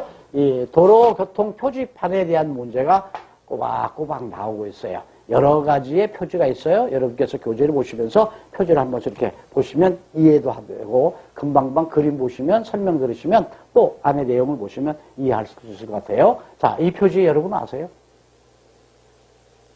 잘 몰라서 혼동하시는 분이 있어서 제가 제시합니다. 터널이 있구나라고 알고 계신 분 많죠? 아닙니다. 앞에 도로가 요철이다, 울퉁불퉁하다, 도로가 평평하지 못하니까 조심하세요 라고는 표시예요. 알아두시기 바랍니다. 15번 문제에 넘어가도록 하죠. 다음 교통표지가 의미하는 것은 뭐예요? 불 난 것 같다? 자동차가 불 붙었다? 화재 났습니다. 이 표지 아닙니다. 차량에 진입을 하지 마십시오. 아니에요. 통행금지도 아닙니다. 위험물 적재 차량은 통행하지 마십시오라고 해요. 위험물을 싣고 있는 어떤 화학가스 이런 거, 화학물 이런 게 있겠죠. 위험물을 싣고 있는 그 차량은 들어가면 안 됩니다. 문제가 생깁니다. 그런 거예요. 따라서 화재가 납니다. 이런 게 아닙니다. 화재가 나 있다 이런 표시도 없겠죠. 따라서 위험물 적재 차량은 이 안으로 통행해서는 안 됩니다. 라고 하는 표지판이에요. 확실하게 알아두시기 바랍니다. 자, 표지판 여러분께서 공부를 해둬야 되겠어요. 자, 한 번 더 보죠. 16번 문제. 교통표지 중 다음에 노면 표시가 의미하는 것 그랬어요. 노면에 이와 같이 삼각형이 두 개가 그려져 있다는 것이죠. 오르막 경사면이냐, 속도 제한이냐, 차로 변경의 양보지역이냐, 어느 것일까요? 지금 앞에의 도로가 오르막입니다. 경사되어 있습니다. 라고 하는 것이 표지예요. 여러분이 운행하시다가 그냥 쉽게 넘어가는 표지판들인데 알아두시고요. 이런 문제가 나와요. 아주 여러분께서 너무나도 쉽게 알고 있는 표지판은 거의 안 나오고, 이렇게 조금 잘 우리가 눈에 안 띄는 거라 그럴까요? 자주 못 보는 이런 문제 나오는데, 하여튼 이와 같이 나온 것은 뭐예요? 오르막 경사면이다 라고 여러분 알아두시고, 삼각형이 정삼각형 같이 올바르게 되어 있어요. 근데 거꾸로 되어 있는 삼각형이 있어요. 여러분 보셨나요? 이 표지판이에요. 삼각형이 뭐예요? 거꾸로 되어 있네요. 지금 운행하는 자동차는 이렇게 운행하는데 삼각형이 거꾸로 되어 있어요. 이건 뭘까요? 이게 본차로입니다. 본차로에 자동차 쭉 간단 말이죠. 그런데 고속도로 휴게소 같은데, 또 내지는 갓길 이런 데서 지금 차가 진입하는 거예요. 진입할 때 본차로로 들어가야 하잖아요. 본차로에 자동차가 쌩쌩 지나간단 말이죠. 이때 뭐해라? 삼각형으로 되어 있는 건 무슨 표시다? 역삼각형이에요. 이 표지는 뭐예요? 양보하십시오. 양보하고 진입하십시오. 서행하면서 진입하십시오. 그런 의미예요. 따라서 역삼각형의 표지판으로 무엇입니까? 라고 제시하게 되면 양보다 라고 여러분이 두셔야 됩니다. 그래서 노면에 있는 표지판도 여러분이 알아두셔야 되겠죠. 자, 그러면 우리가 이와 같은 표지판에 대한 정리를 한번 해볼 필요가 있어요. 우리가 표지판은 4가지로 나눠져 있다라고 보시면 지시표지가 있어요. 지시표지 뭐예요? 직진, 우회전, 청색판에 하얀 문자로 또 이런 표시가 되어 있어요. 자, 이건 뭐예요? 유턴하십시오. 지시하는 거예요. 그 다음에 뭐예요? 이것은 일방통행길입니다. 여러분 잘 알고 계시죠? 뭐 이런 문제는 안 나와요. 이게 무슨 표시입니까? 이런 문제 정도는 안 나와요. 이게 너무 무시하는 문제잖아요. 그럼 아까 그와 같은 문제는 좀 헷갈리는 문제니까 나와요. 그 다음에 이런 거 뭐예요? 파란판에 사각형 되어 있는 게 있어요. P자, 파킹, 주차할 수 있습니다. 라고 하는 게 지시표지예요. 그 다음에 표지가 주의하세요. 라고 하는 표지예요. 어떤 것일까요? 잘못하면 그 강물에 빠집니다. 주의하십시오. 이건 뭐예요? 어떤 그 산에서 돌 같은 게 떨어질 수 있는 도로니까 조심하십시오. 낙석 주의 이런 표시죠. 그 다음에 이건 뭐예요? 10% 정도의 오르막이니까 안전 운행하십시오. 그 다음에 뭐예요? 이것은 횡단보도로 보행자가 가는 곳입니다. 주의하세요라고 해서 삼각형의 빨간색으로 테두리가 되어 있고 노란 판으로 되어 있어요. 이것이 뭐예요? 주의 표시다. 그 다음에 규제, 해서는 안 되는 거예요. 절대 해서는 안 됩니다. 이건 뭐예요? 추월해서는 안 되는 곳입니다. 우회전해서는 안 되는 곳입니다. 이건 뭐예요? 화물자동차는 가서는 안 되는 곳입니다. 그 다음에 뭐예요? 주정차 또 내지는 주차해서는 안 됩니다. 이건 규제, 해서는 안 된다라고 하는 게 규제 표지예요. 그 다음에 어떤 표지? 보조 표지가 있어요. 이 3가지의 표지에 보조해 주는 거예요. 안개지역입니다. 하얀 판에 되게 되어 있죠? 검정 글씨로. 여기서는 뭐예요? 구간이 시작이 되는 곳입니다. 이것은 뭐예요? 터널의 길이가 258m입니다. 라고 안내해 주는 거예요. 보조해 주는 거예요. 그래서 그 다음에 이제 노면 표지가 있어요. 노면에 있는 표지예요. 땅바닥에 어떤 페인트나 문자로 적혀져 있죠? 글씨 같은 게. 이건 뭐예요? 직진 좌회전, 우회전 할 수 있다. 그 다음에 여기서는 유턴할 수 있는 곳입니다. 라고 또 써있고요. 글씨로 육교 앞입니다. 이 좀 방향이 어디입니다. 있고요. 이거 일방통행길입니다. 노면에 땅바닥에 일단 페인트로 글씨나 문자로 되어 있는 거. 이걸 뭐라 노면 표지라고 그런단 말이죠. 어린이 보호구역이다.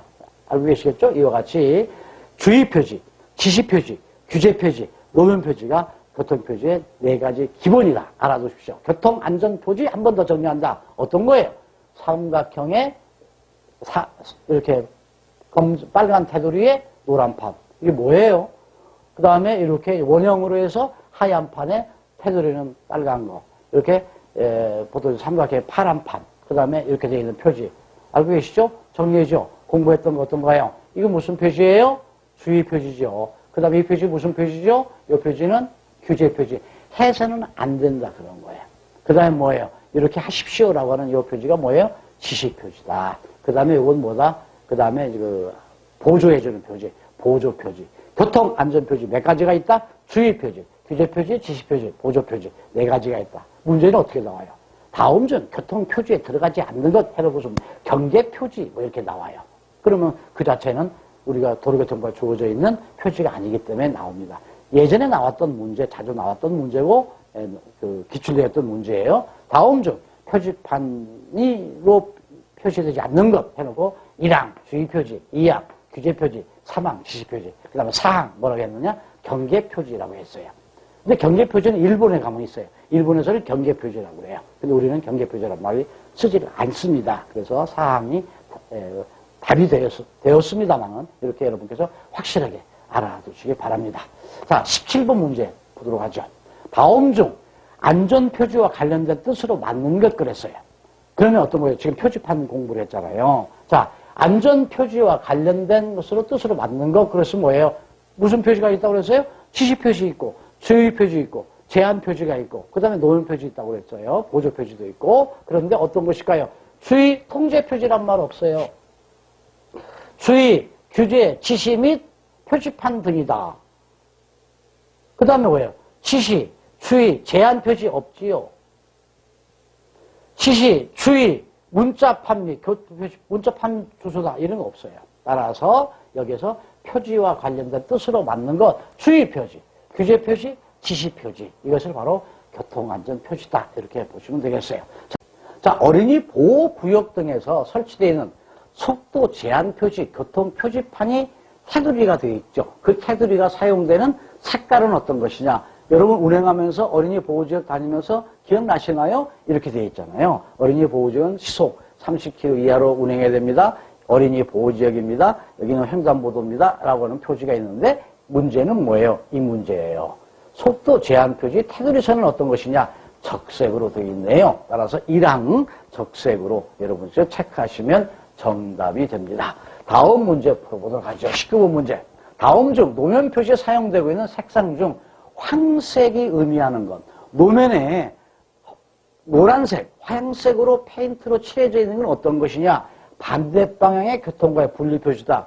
역시 중앙선이라는 개념이에요. 가는 방향, 오는 방향으로 분리할 때 어떤 색으로 되어 있다? 이와 같이 황색으로 되어 있잖아요. 따라서 1항 반대 방향의 교통과의 분리 표시로 되어 있다. 맞는 답인데 여기서는 의미가 아닌 것 그랬으니까 틀린 걸 고르라는 것이죠. 자, 두 번째. 노상 장애물 및 도로 중앙 장애물의 표지다. 보시죠. 어떤 것이죠? 이와 같이 도로에 여유가 있을 때 이와 같이 화단 같은 걸 갖다 놓고 가는 차, 오는 차에 어떤 부딪힘이 없도록 분리했어요. 그때도 역시 뭐한다? 황색 선으로 이렇게 분리를 해놨어요. 따라서 19번 문제 의미가 있는 것이죠. 이것은 황색이다. 이것도 황색이다. 다음 3번 3항 봐요. 지정 방향의 교통 분리 표지다. 지정 방향은 뭐예요? 같은 방향으로 갔을 때 분리하기 위해서 황색 쓰나요? 아니죠. 이렇게 되어 있죠. 같은 방향으로 갈 때는 이와 같이 하얀 선으로 이렇게 되어 있습니다. 이와 같이 서로의 자동차가 부딪힘이 없이 제대로 쭉 가라라고 하는 그 의미에서 황색이 아니에요. 같은 방향일 때는 뭐다? 백색으로 되어 있다. 이건 백색으로 되어 있는 것이다. 이렇게 여러분이 알아두시면 되겠어요. 이건 뭐예요? 황색. 이 항도 황색이에요. 주차 또는 주차금지. 여러분 아시죠? 도로 가장자리에 주차해서는 안 됩니다. 이때도 역시 뭐예요? 황색 선으로 되어 있어요. 근데 최근에는 또 어떤 거? 빨간색도 나와 있습니다. 빨간색으로 나와 있는 게 있어요. 요새 이건 뭐예요? 소화전 같은데 소방시설 있는 데는 더 예민하게 차를 세워서는 안 됩니다. 라고 하는 의미를 예민하게 주기 위해서 빨간색으로 되어 있지만 일단은 주정차 금지 이와 같은 황색으로 되어 있다. 그래서 여기에서 정답은 어떤 거예요? 3항 지정방향은 하얀색으로 되어 있다. 이렇게 여러분이 아시면 될 거예요. 20분 문제 보도록 하겠습니다. 동일 방향의 교통을 분리하고 경계하는 표시를 위한 노면 표시 색상은 어떤 것이냐? 조금 전에 설명드렸던 것이죠. 동일 방향, 같은 방향으로서의 가는데 교통을 분리한다. 부딪힘이 없도록 분리한다. 어떤 색이죠? 백색으로 되어 있죠. 따라서 20번 문제는 백색이다. 이렇게 보시면 되겠고 21번 문제 보도록 하겠습니다. 다음 중 노면에 표시된 버스 전용 차로 색깔 어떤 것이죠? 설명 안 드려도 아시겠죠? 청색으로 되어 있죠. 버스 전용 차로는 청색으로 선을 그어놨다. 여러분이 아시면 되겠어요? 자, 이런 문제만 나오면 그냥 거저먹기 같은 그런 기분에서 문제를 푸시면 되겠어요. 동일 방향은 하얀색, 백색, 양방향 쪽은 뭐다? 황색, 버스 전용차로는 뭐다? 청색이다. 이렇게 알아두시면 되겠어요. 22번 문제 보도록 하겠습니다. 다음 열과는 용어 중에 그 의미가 다른 것 그랬어요. 그 얘기는 뭐예요? 이해하십시오. 의미가 다르다. 뭔가 용어 중에 하나가 다르다는 거예요. 세 가지는 같은 얘기고 하나가 엉뚱한 얘기다. 그런 거예요. 자, 어떤 것이냐? 갓길, 여러분 아시나요? 이게 갓길이에요. 고속도로 같은데 정상적인 도로에 차로가 쭉 있는데 고장난 차량이나 특별한 문제가 있었을 때 가장자리에 쓸 수 있는 그런 곳이죠. 이걸 갓길이다라고 얘기를 합니다. 자, 그러면 어떤 의미냐? 갓길이라고 하는 것은 길 가장자리란 말이죠. 길 가장자리인데 예전에는 뭐라고 그랬다? 노견이라고 그랬어요. 이 노자는 길로자를 얘기합니다. 길로자. 그 다음에 견자예요. 견자는 어깨견이라고 하는 말입니다. 어깨견. 그러니까 우리가 견장이라고 그러잖아요. 우리가 군에서 계급장 갈 때 견장을 얘기하잖아요. 그러니까 길의 어깨다 그런 얘기예요. 이걸 한문으로는 노견, 한글로 얘기한다면 길 어깨. 그래서 이제 노견도 좀 그 말이 좀 이상하고 길 어깨란 말도 좀 그렇지 않느냐 해서 점차적으로 변화돼서 지금 뭘로 쓰고 있다? 갓길이라고 했다. 예전에는 노견이라고 그랬어요. 그 다음에 길 어깨라고 그랬습니다. 최근에는 뭐라고 한다? 갓길이라고. 이 세 가지는 바로 뭐다? 같은 의미다. 그러나 중앙분리대 여러분 아시죠? 고속도로 같은 데 중앙분리대 있잖아요. 따라서 중앙분리대는 이 세 의미하고는 전혀 다른 엉뚱한 얘기다. 그래서 다음 중 열가는 용어 중에서 그 의미가 다른 것은 갓길, 노견, 길 어깨는 같은 말인데 중앙 분리되는 엉뚱한 말이다. 따라서 여러분께서는 사항에다 체크하시게 되면 정답으로 정리가 되는 것입니다. 다음 문제를 풀어보도록 하죠. 차로의 설치에 대한 설명 중 틀린 것 그랬어요. 차로를 설치할 때는 차선을 표시해야 되겠죠. 1차로, 2차로 차선으로 분리합니다. 그 다음 2항. 차로는 도로의 우측으로부터 1차로로 간다. 차로를 정리할 때 1차선, 2차선, 3차선 그렇죠? 1차로, 2차로, 3차로라고 우리가 얘기를 하고요. 자, 중앙선이 있어요. 중앙선에서부터 1차로, 2차로, 3차로, 4차로로 간다. 그러니까 좌측으로부터 1차로, 2차로, 3차로, 4차로라고 하지 이쪽에 가장자리 쪽에 있는 여기서부터 1차로, 2차로, 3차로, 4차로로 가지 않는다. 따라서 여기에서 차로는 도로의 우측이 아니고 좌측으로부터 1차로로 한다. 이렇게 여러분이 체크해 나가면 정답이 되는 거예요. 그러면 3항은 답이 맞는가 볼까요? 보도와 차도의 구분이 없는 도로에서는 길 가장자리를 설치해야 된다. 이건 어떤 거예요?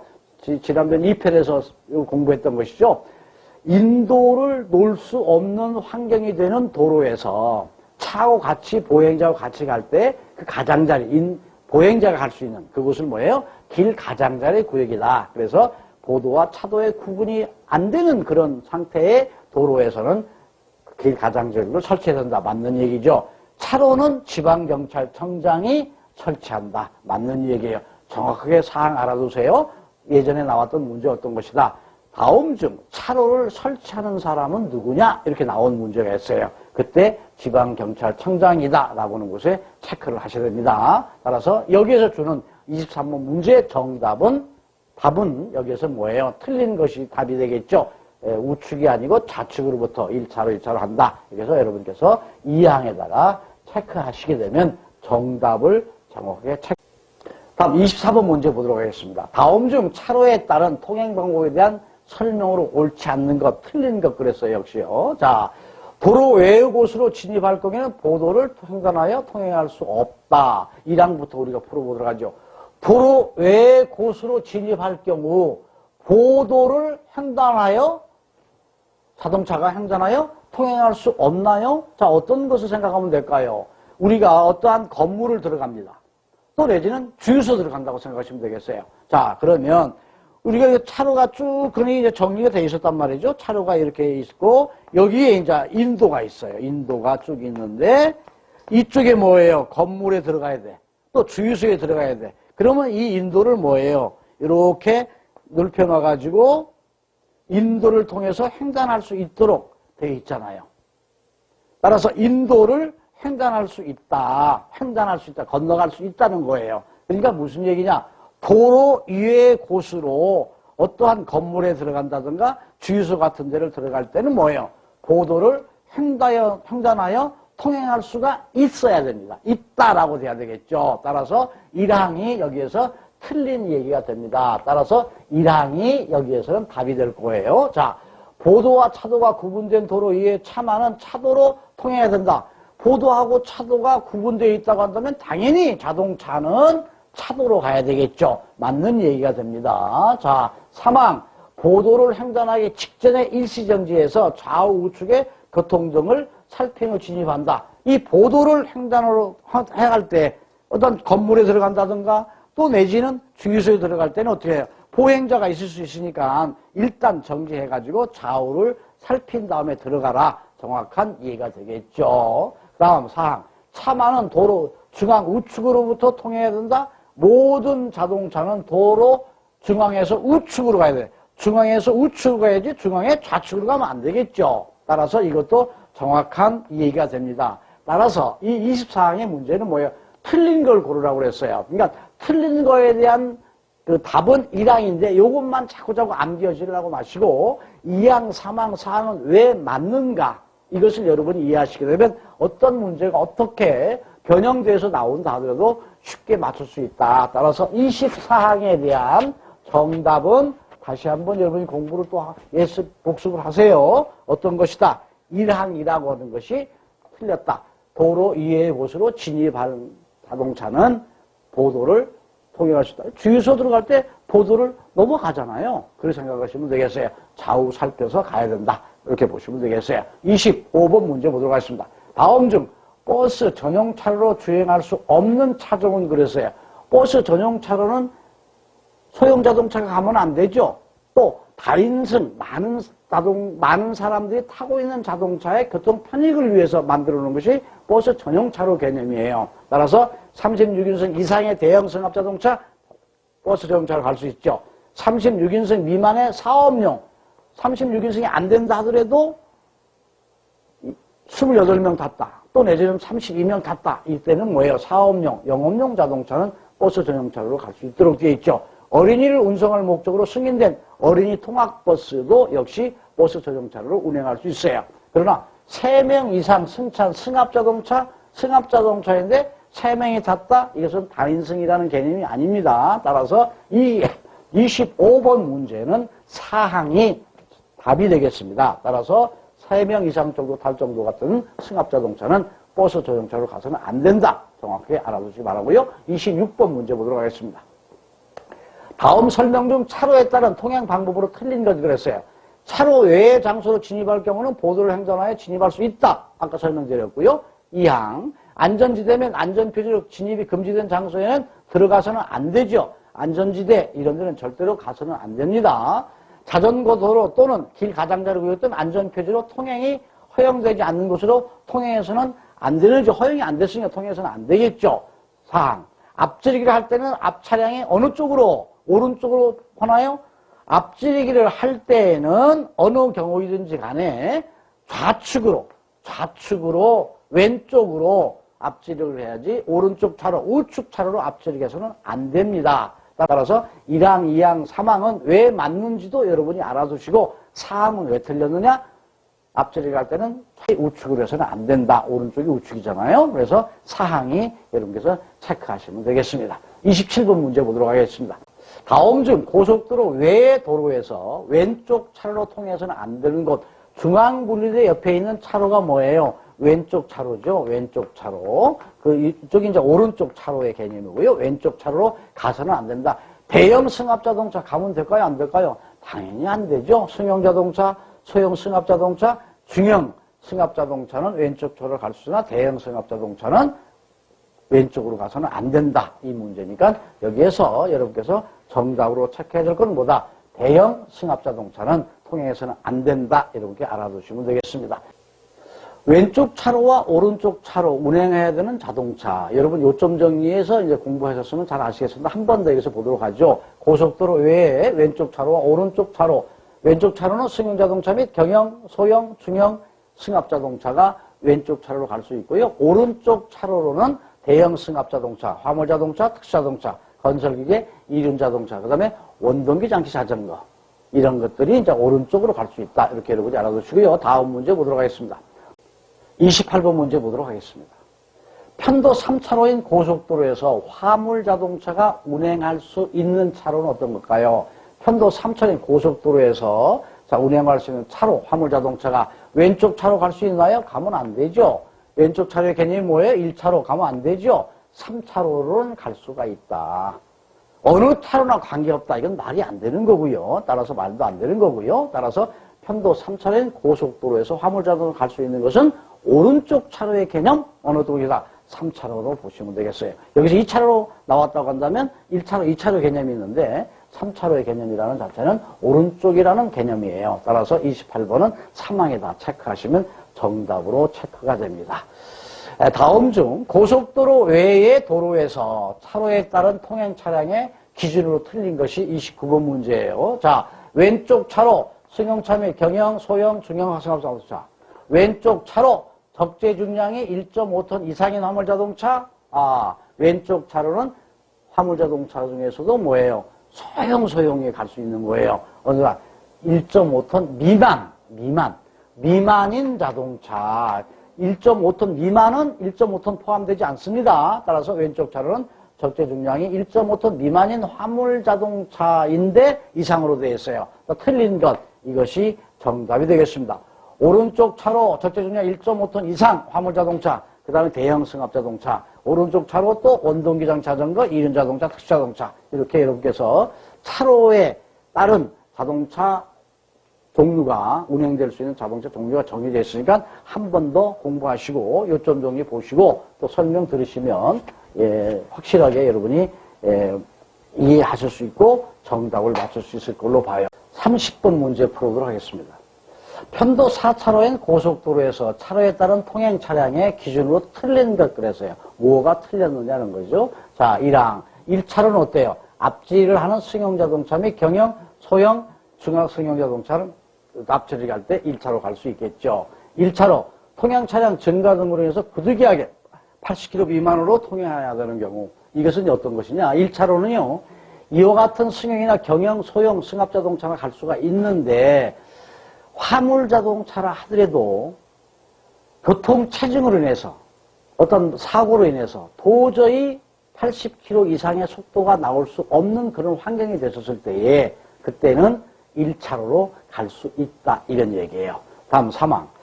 왼쪽 차로는 승용자동차, 이륜자동차 및 원동기 장치자동차. 왼쪽 차로는 1차로 개념이에요. 그때에 원동기 장치 자전거, 고속도로 자체는 운행해서는 안 되지만 이륜자동차도 역시 운행해서는 안 되도록 되어 있잖아요. 따라서 정확한 답은 3항이니까 말이 안 되는 내용이다. 그래서 30번의 정답은 3항이 되는 거고요. 오른쪽 차로는 화물자동차, 건설기계 및 특수자동차가 가는 곳이다. 31번 문제 보도록 하죠. 도로의 편리한 이용과 안전 및 원활한 도로교통의 확보라든가 도로의 관리를 위해서 도로관리청이 이것저것 도로 가장자리에 뭘 놓은 게 있어요. 말하자면 눈이 왔을 때 모래 같은 걸 놓기도 하고 제설 작업에서 놓은 게 있죠. 그런 것들을 뭐라고 해요? 도로의 부속물이라고 그런다. 이렇게 여러분께서 알아두시면 되겠습니다. 자, 32번 문제 보도록 하겠습니다. 교통안전표지판을 설치되어 있는 철길 건널목이 몇 종이 해당되느냐 이런 얘기예요. 자, 교통안전표지판만 설치되어 있다는 거예요. 자, 우선 공부하는 방법이에요.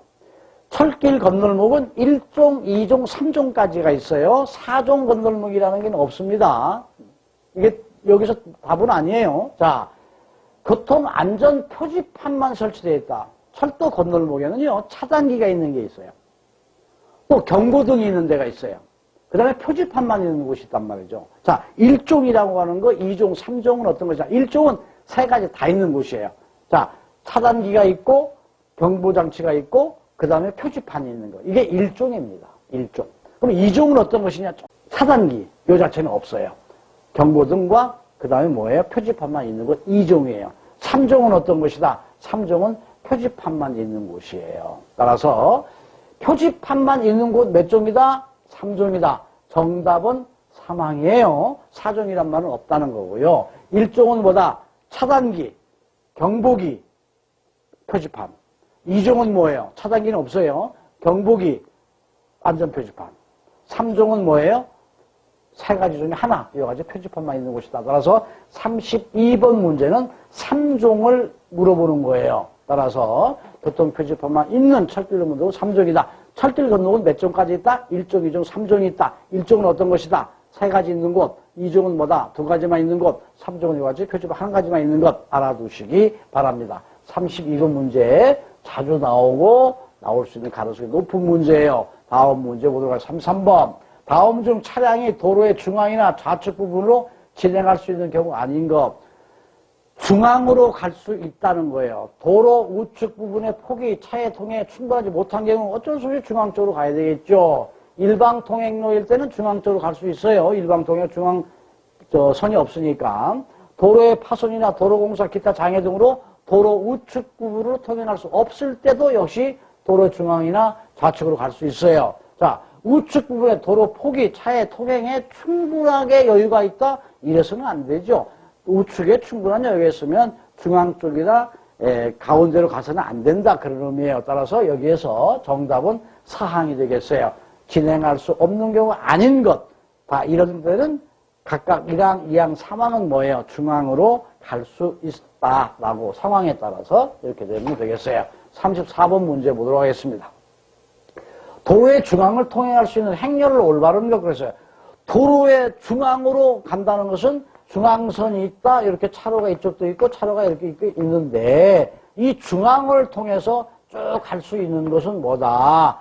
지역 축제 행렬, 중앙 쪽으로 넘어가면 안 됩니다. 가장자리로 축제했을 때 갈 수 있어요.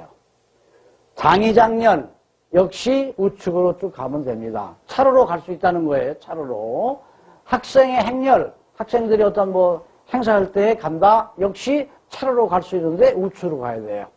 사회적으로 중요한 행사에 대한 시가행진, 사회적으로 중요한 어떤 행사로 인한 시가행진할 때는 중앙 쪽으로 차로로 갈 수 있다 그런 거예요. 따라서 도로의 중앙을 통행할 수 없는 것은 어떤 것이다. 중앙으로 가면 안 돼요. 차로로 간다 하더라도 우측으로 가야 돼. 장애장렬 우측 가야 돼. 학생의 행렬도 우측으로 가야 됩니다. 그러니까 사회적으로 중요한 행사의 시가행진 때는 중앙 쪽으로 차로를 이용해서 갈 수 있다 그런 거예요. 35번 문제로 넘어갑니다. 길 가장자리에 대한 설명 중 맞는 것 그랬어요. 자, 1항 보행자가 도로를 횡단할 수 있도록 설치한 장소인가요? 아니죠. 길 가장자리는 인도를 설치할 수 없는 곳에 차로의 한쪽 편에 보행자가 갈 수 있는 곳을 길 가장자리 그러잖아요. 자, 보행자가 도로를 횡단할 수 있도록 설치한 장소 아니죠. 차도가 구분된 도로를 설치한다? 구분되지 않습니다. 보행자의 안전을 위하여 표시한 도로의 부분이다. 3항이 정확한 주어진 문제의 답이 됩니다. 자동차에 고장된 긴급시 주정차를 하기 위한 곳 아니지요. 따라서 4항이라고 하는 것은 안전지대라고 하는 그런 개념이고요. 여기에서 길 가장자리를 위한 설명 중 맞는 것, 보행자의 안전을 위하여 표시한 도로의 부분이다. 이렇게 해서 3항에다가 체크하시면 정답이 되는 거고요. 다음 문제 36번으로 넘어갑니다. 횡단보도에 대한 설명 중 맞는 것 그랬어요. 보행자와 자전거가 횡단할 수 있도록 안전표지로서 설치한 부분이다. 안전표지라고 하는 건 뭐예요? 횡단보도에 하얀 선 칠해져 있죠? 그걸 안전표지의 개념으로 보시면 되겠어요? 1항이 정확하게 답이 나온 것 같아요. 2항, 횡단보도는 보행자가 횡단하도록 만든 지역이다. 맞는 얘기죠. 맞는 얘기입니다. 그러나 1항보다는 2항이 조금 부족한 면이에요. 따라서 어쩌면 1항이라는 그 문항이 안 나왔으면 2항이 맞는 거 되겠죠. 여기서 나왔던 1항이 나와 있기 때문에 1항이 좀 더 2항보다는 정확한 얘기고요. 횡단보도란 차도의 전부, 차도의 전부는 아니죠. 횡단보도는 도로가 아니다. 횡단보도 역시 도로입니다. 따라서 36번에 주어진 정답은 여러분께서 2항으로 표시하시지 마시고요. 1항에다가 표시하시기 바랍니다. 37번 문제로 넘어가도록 하겠습니다. 다음 중 안전지대에 대한 설명으로 맞는 거 그랬어요. 안전지대, 길 가장자리가 달라요. 안전지대 알고 계시죠? 이와 같이 하얀 페인트로 칠해져 있는 것도 안전지대예요. 이와 같이 노란 페인트로 칠해져 있는 황색 선으로 되어 있는 것도 안전지대. 안전지대는 자동차가 고장났다든가 위험에 어떤 문제가 생겼을 때 안전지대를 갈 수는 있어요. 그러나 이쪽으로 통행해서는 안 되고 질러 가서도 안 됩니다. 안전지대 잘 지켜야 됩니다. 자, 문제를 보도록 하죠. 긴급자동차만 통행할 수 있도록 갓길에 설치된 도로 아니지요. 횡단 보행자 및 차마의 통행 안전을 위하여 차도에 설치된 도로의 부분이다. 안전을 위해서 보행자라든가 자동차가 고장났을 때 거기 안전하게 쓸 수 있는 곳, 안전지대예요. 그 다음에 고장 차량 등이 비상주차할 수 없나요? 비상주차할 수 있는 곳이에요. 있는 곳이에요. 다음 사항, 노폭이 넓은 도로에서 통행의 원활을 위해 차도에 설치한다? 노폭이 넓다고 해서 안전지대 만들어 놓은 건 아니란 말이죠. 횡단하는 보행자라든가 차마의 통행의 안전, 또 고장난 차량이 가서 서 있을 수 있는 곳, 이것을 바로 안전지대. 따라서 여기서 정확한 답은 2항이 정답이 되겠습니다. 다음, 자동차 전용 도로에서의 자동차의 최고 제한 속도는 시속 몇 킬로입니까? 라고 되어 있네요. 자, 자동차 전용 도로에는 보행자가 가서는 안 되고 자동차만 다녀야 되는 도로를 자동차 전용 도로입니다. 이때 최고 속도 있죠? 최저 속도 역시 있습니다. 자동차 전용 도로에서는 최고 속도가 얼마? 90이에요. 9번 문제부터 풀어가 보도록 하죠. 신호기가 표시하는 신호와 경찰 공무원의 수신호가 다를 때에 운전자의 운행 방법 중 옳은 것은 그랬어요. 그러니까 신호등의 신호하고 경찰관 신호가 다를 때에 운전자는 어떤 신호에 따라야 되느냐 그런 얘기죠. 신호기의 체제에 먼저 따라야 한다. 2항. 경찰 공무원의 신호에 우선적으로 따라야 한다. 3항. 공무원의 신호에 따라야 한다. 4항. 어느 신호에 따르든 상관이 없다. 경찰관의 신호와 신호등의 신호가 다를 때는요, 신호등의 신호 우선에서 경찰 공무원의 신호 따라야만이 원칙입니다. 따라서 여기에서 주어지는 문제의 답은 2항이 되겠습니다. 경찰 공무원의 신호에 우선적으로 따라야 한다.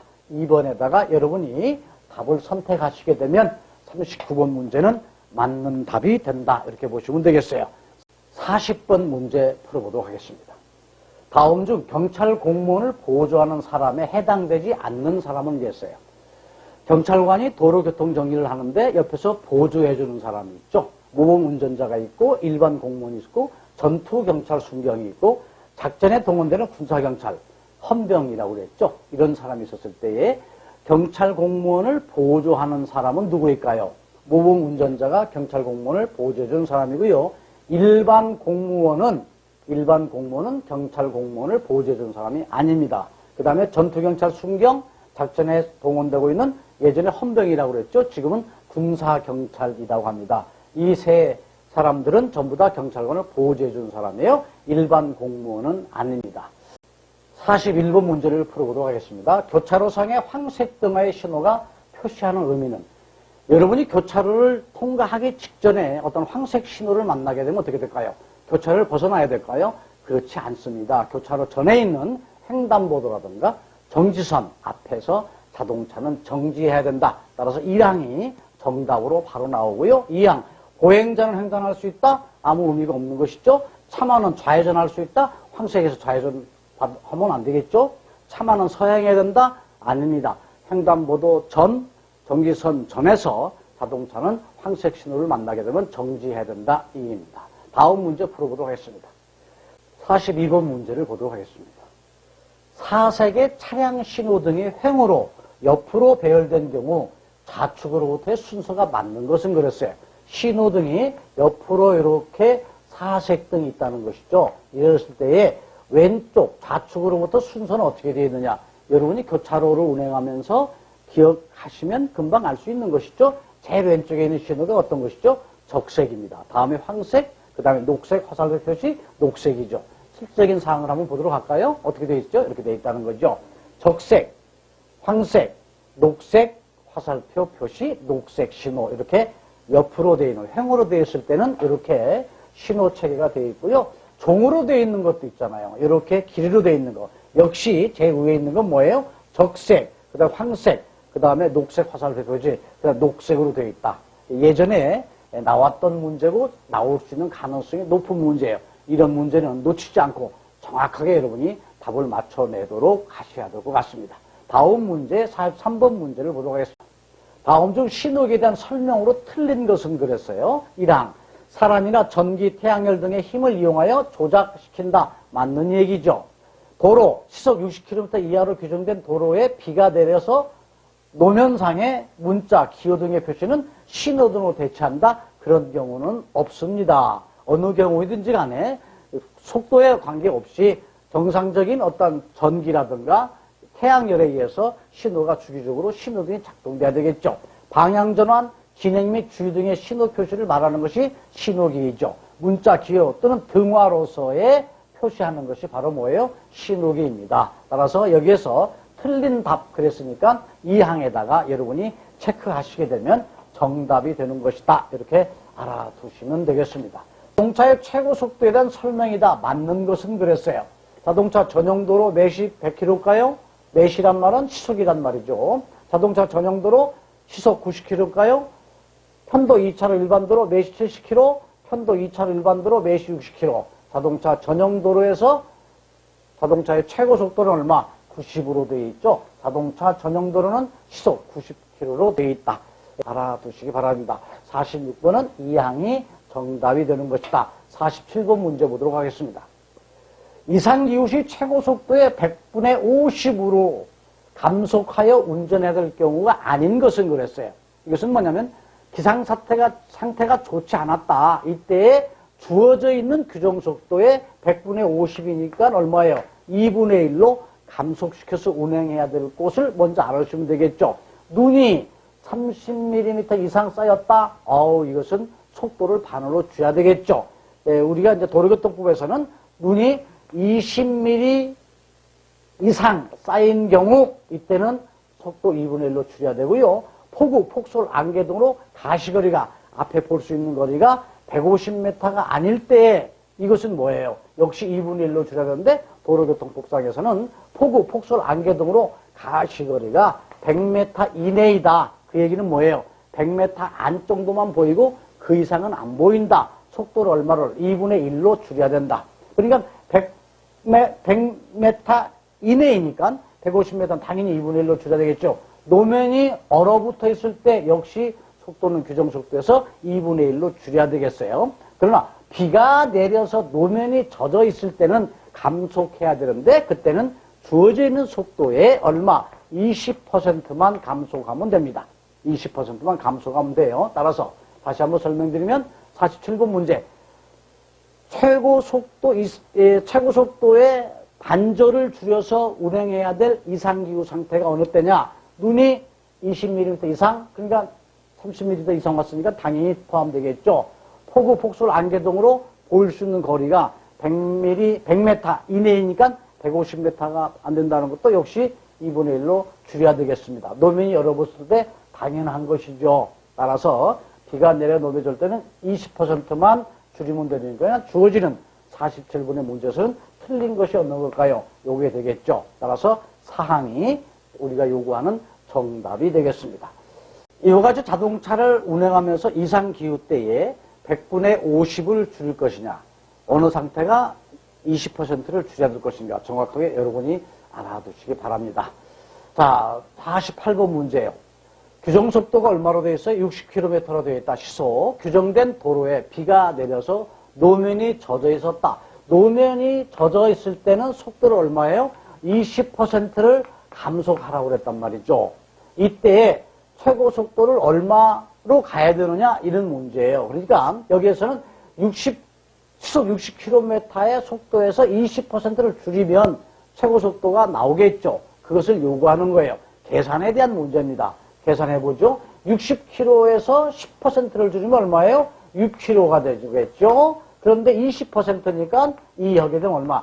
12km를 시속 줄여야 된단 말이죠. 따라서 규정속도가 얼마? 60km의 시속으로 운행되는 곳에서 12km/h를 빼게 되면 얼마? 48이 되겠죠. 따라서 비가 내려가지고 노면이 젖어 있을 때에 2분의 1로 줄이는 게 아니고 20%만 줄이면 되는데 그때의 규정속도가 60이라고 한다면 그 20%를 빼고 나면 얼마냐 그런 거예요. 따라서 정답은 48 시속 되겠죠. 따라서 여러분께서는 이 항에다가 표시하시면 되겠습니다.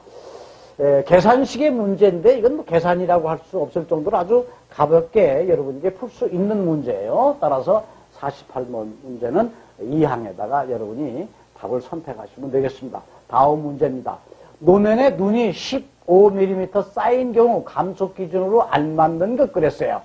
노면에 눈이 20mm 이상 쌓이게 되면 얼마?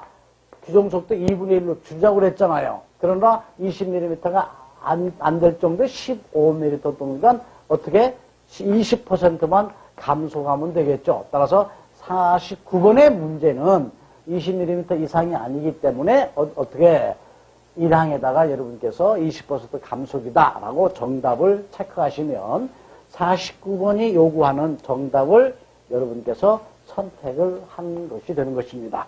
50번 문제 보도록 하겠습니다.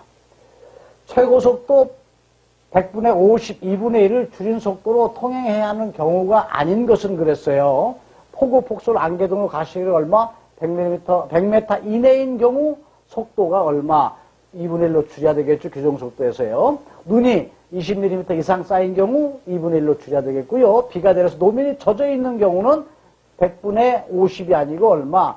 주어지는 속도에서 20%만 감속하면 되게요. 노면이 얼어서 빙판인 경우 역시 2분의 1로 줄여야 되겠죠. 따라서 100분의 50, 2분의 1로 속도를 줄여야 될 것, 가시거리가 100m 이내인 경우, 눈이 20m 이상 쌓인 경우, 그 다음에 노면이 얼어붙어 있어 빙판이 된 경우, 이런 경우는 속도를 100분의 50, 2분의 1로 줄여야 된다는 것이죠. 이와 같은 문제가 겹쳐서 공부를 해봅니다만은 여러분께서는 이런 문제가 계속해서 나왔고 또 나올 수 있는 가능성이 높기 때문에 2분의 1로 줄여야 될 곳, 그 다음에 20%만 줄여야 될 곳, 정확하게 여러분이 알아두시고요. 50번의 문제에서는 노면이 젖어 있을 때는 2분의 1이 아닌 20%다. 이렇게 해서 사망에다가 체크하시면 되겠습니다. 51번 문제 보도록 하겠습니다. 운전면허증에 대한 면허 차종에 대한 문제가 나오네요. 자, 제1종 대형 운전면허 취득을 위한 시험에 응시할 수 있는 연령은 얼마죠? 19세입니다. 19세. 우리가 일반 2종 보통 이런 것들은 18세 이상이면은 운전면허 시험을 볼 수가 있으나 1종 대형 운전면허일 때는 19세 이상으로 되어 있다. 따라서 사망에 여러분이 답으로 체크를 하시기 바라고요. 52번. 제2종 운전면허로 운전할 수 없는 자동차는 어느 차종인가요? 승용자동차 120cc 이하의 원동기 장치 자전거 2종 보통 면허로 운전할 수 있죠. 승차종은 10인 이하의 승합자동차 운전할 수 있습니다. 총중량 3.5톤 이하의 화물자동차 2종 보통 면허로 다 운전할 수 있어요. 125cc 초과되어 있는 이륜자동차는 별도로 원동기 장치 자전거 면허가 있어야 되지 2종 보통 가지고 운전할 수 없다. 그래서 여러분께서는 사항에다가 체크하시면 52번에서 요구하는 정답이 된다. 이렇게 보시면 되겠습니다. 54번 문제. 운전면허 종류에 따른 운전할 수 있는 차량의 연결이 잘못된 것 그랬어요. 자, 측차부를 포함한 이륜자동차. 측차부라고 하는 것은 이륜자동차 옆에에 이렇게 사람이 하나 탈 수 있는 요 생태가 바로 측차부 이륜자동차라고 그래요. 측차부를 포함한 이륜자동차 제2종 소형면허로 운전할 수 있다. 자, 승차종은 10인 이상의 혼합자동차 제2종 보통면허로 운전할 수 있나요? 안 되죠. 10인 이하여야 된다. 10인 이하의 승합자동차는 2종 보통면허로 운전할 수 있지만 이상은 2종 보통면허로 안 되는 거죠. 대형으로 넘어가야 되겠죠. 적재 중량 12톤 미만의 화물자동차 제1종 보통면허로 운전할 수 있고요. 견인자동차 또는 군환자동차 이외의 특수자동차 1종 대형면허로 운전할 수 있어요. 여기서 여러분께서 사항 정확하게 좀 알아두십시오. 제1종 대형면허로 자동차나 군환자동차는 운전할 수 없어요. 이건 별도로 특수자동차 면허증을 갖고 있어야 된다. 따라서 54번 문제는 2항 승차종은 10인 이상이 아니고 이하의 승합자동차인데 주어지는 건 뭐라고 되어 있어요? 이상이라고 되어 있으니까 여러분께서는 정답을 2항에다가 체크하시게 되면 54번의 문제는 여러분이 해결한 것이다. 정답을 맞춘 것이다. 이렇게 보시면 되겠습니다. 56번 문제로 넘어가도록 하겠습니다. 다음 중 2종 보통면허로 운전할 수 있는 차량으로 틀린 거 그랬어요. 승용자동차 운전할 수 있죠? 원동기 장치 자전거 2종 보통면허 운전할 수 있죠? 적재 중량 4톤 이하의 화물자동차 운전할 수 있죠. 12인승이야? 12인승은 안 됩니다. 10인승 이하만 운전할 수 있는 것이 바로 2종 보통면허다. 이렇게 알아두시고 여기에서 56번의 정답은 여러분께서 사항에다가 체크하시게 되면 정답으로 정리가 됩니다. 57번 문제로 넘어갑니다. 운전면허 종류와 구분에 대한 설명 중 맞는 것은 그랬어요. 제1종 면허 아시죠? 보통, 특수, 원동기 장치 자전거 면허로 되어 있나요? 아니죠. 제1종은 대형 면허가 있고요. 제1종에는 그 다음에 보통 면허가 있고요. 그 다음에 제1종에는 소형 면허가 있고요. 제1종에는 특수 면허가 있습니다. 따라서 제1종 면허는 보통 대형이 빠졌죠. 따라서 1항이 틀린 거가 되겠고요. 제2항, 제2종 면허는 대형 면허가 있나요? 대형 면허 없죠. 보통 소형으로 되어 있고요. 제3항, 운전 연습 면허는 제1종 대형은 없어요. 제1종 보통 면허가 있고 제2종 보통 면허가 있습니다. 제1종 면허는 대형, 보통, 소형, 특수 면허로 구분된다. 따라서 여기에서 정확한 답은 사항이 되겠습니다. 따라서 여러분께서 1종의 면허에는 어떤 종류가 있는지, 2종에는 어떤 면허의 종류가 있는지, 운전연습면허는 어떤 종류가 있는지 알아두시기 바랍니다. 운전면허증은 1종 면허가 있고요. 2종 면허가 있고 연습면허가 있어요. 이것 중에서 1종은 어떤 것이 있고 2종은 어떤 것이 있는가 정확하게 여러분이 이해를 하시면서 암기를 해 두시고 확실히 알아둬야 될 문제인데 운전면허증의 종류에 따라서 어떤 자동차를 운전할 수 있느냐 이 문제는 자주 나오고 또 나올 수 있는 가능성이 높은 문제예요. 확실하게 여러분이 알아두시고 일종 대형 면허가 있어야만 운전할 수 있는 차량은 그래서요.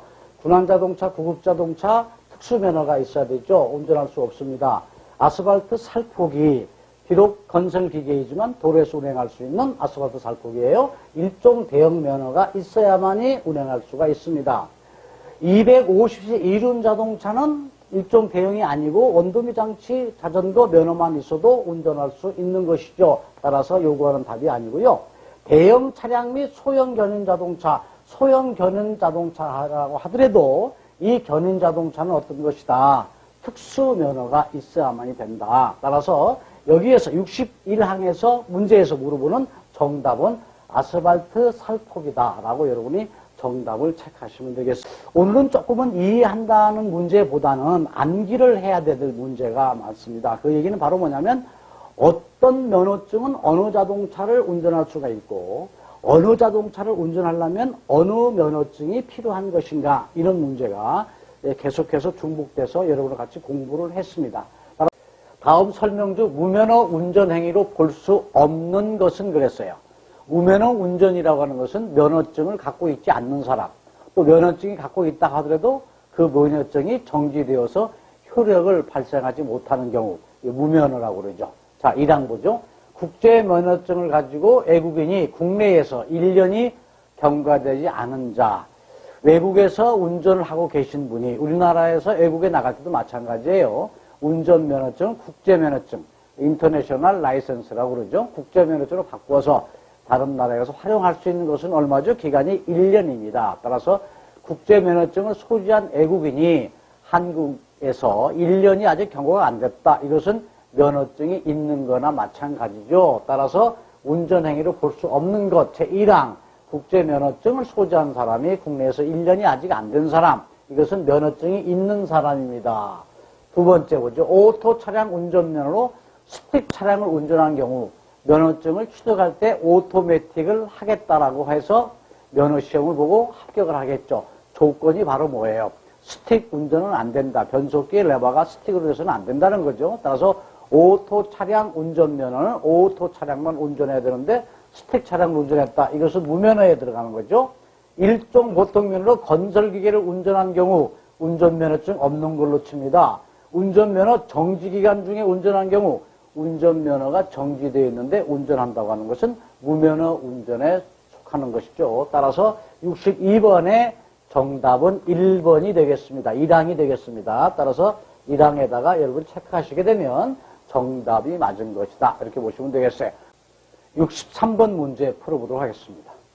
무면허 운전에 관한 설명 중 맞는 것 그랬어요. 맞는 것을 골라라 그랬어요. 무면허 운전을 하였다고 형사처벌되는 것은 아니다. 무면허 운전하게 되면 형사처벌을 받게 되는 것이죠. 2항. 면허시험에 합격만 하면 무면허 운전은 아니다. 운전면허 시험에 합격을 했다고 해서 면허증이 있는 건 아닙니다. 면허증을 본인이 발급받음으로써 그 운전면허가 있는 것으로 인정을 하는 거예요. 시험에 합격했다고 그래가지고 운전면허를 취득했다. 볼 수 없는 거다. 이런 얘기죠. 3항. 제2종 보통면허로 60cc 이륜자동차를 운전하면 무면허 운전이다. 125cc 이상 같으면 모르겠지만 제2종 보통면허로 60cc 이륜자동차는 운전할 수 있습니다. 4항. 운전면허 효력 정지 기간 중에 운전행위도 무면허 운전이다. 당연한 것이죠. 운전면허가 정지된 상태에서 운전한다고 하는 것은 무면허 운전이군요. 무면허 운전은 결과적으로 형사처벌까지 이어진다. 이렇게 보시면 되겠습니다. 64번 문제 풀어보도록 하겠습니다. 행정처분인 운전면허 취소 처분이 될 수 없는 경우는 그랬어요. 어느 경우에 면허증이 취소가 안 되느냐 그런 것이죠. 혈중 알코올 농도 0.09% 상태로 운전했다, 음주운전했다는 것이죠. 혈중 알코올 농도 0.08% 이상이 되면은 음주운전을 해서 면허증이 취소가 되는데 지금 1항은 0.09%니까 당연히 면허증이 취소가 됩니다. 면허 정지기간 중에 운전했다? 면허증 바로 취소가 되죠. 그 다음에 공동위험행위 또는 난폭운전했을 경우 면허증이 취소될 수도 있고 안 될 수도 있어요.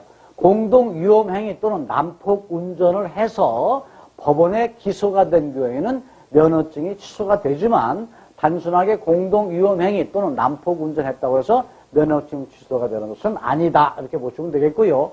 음주 측정을 3회 이상 거부했다.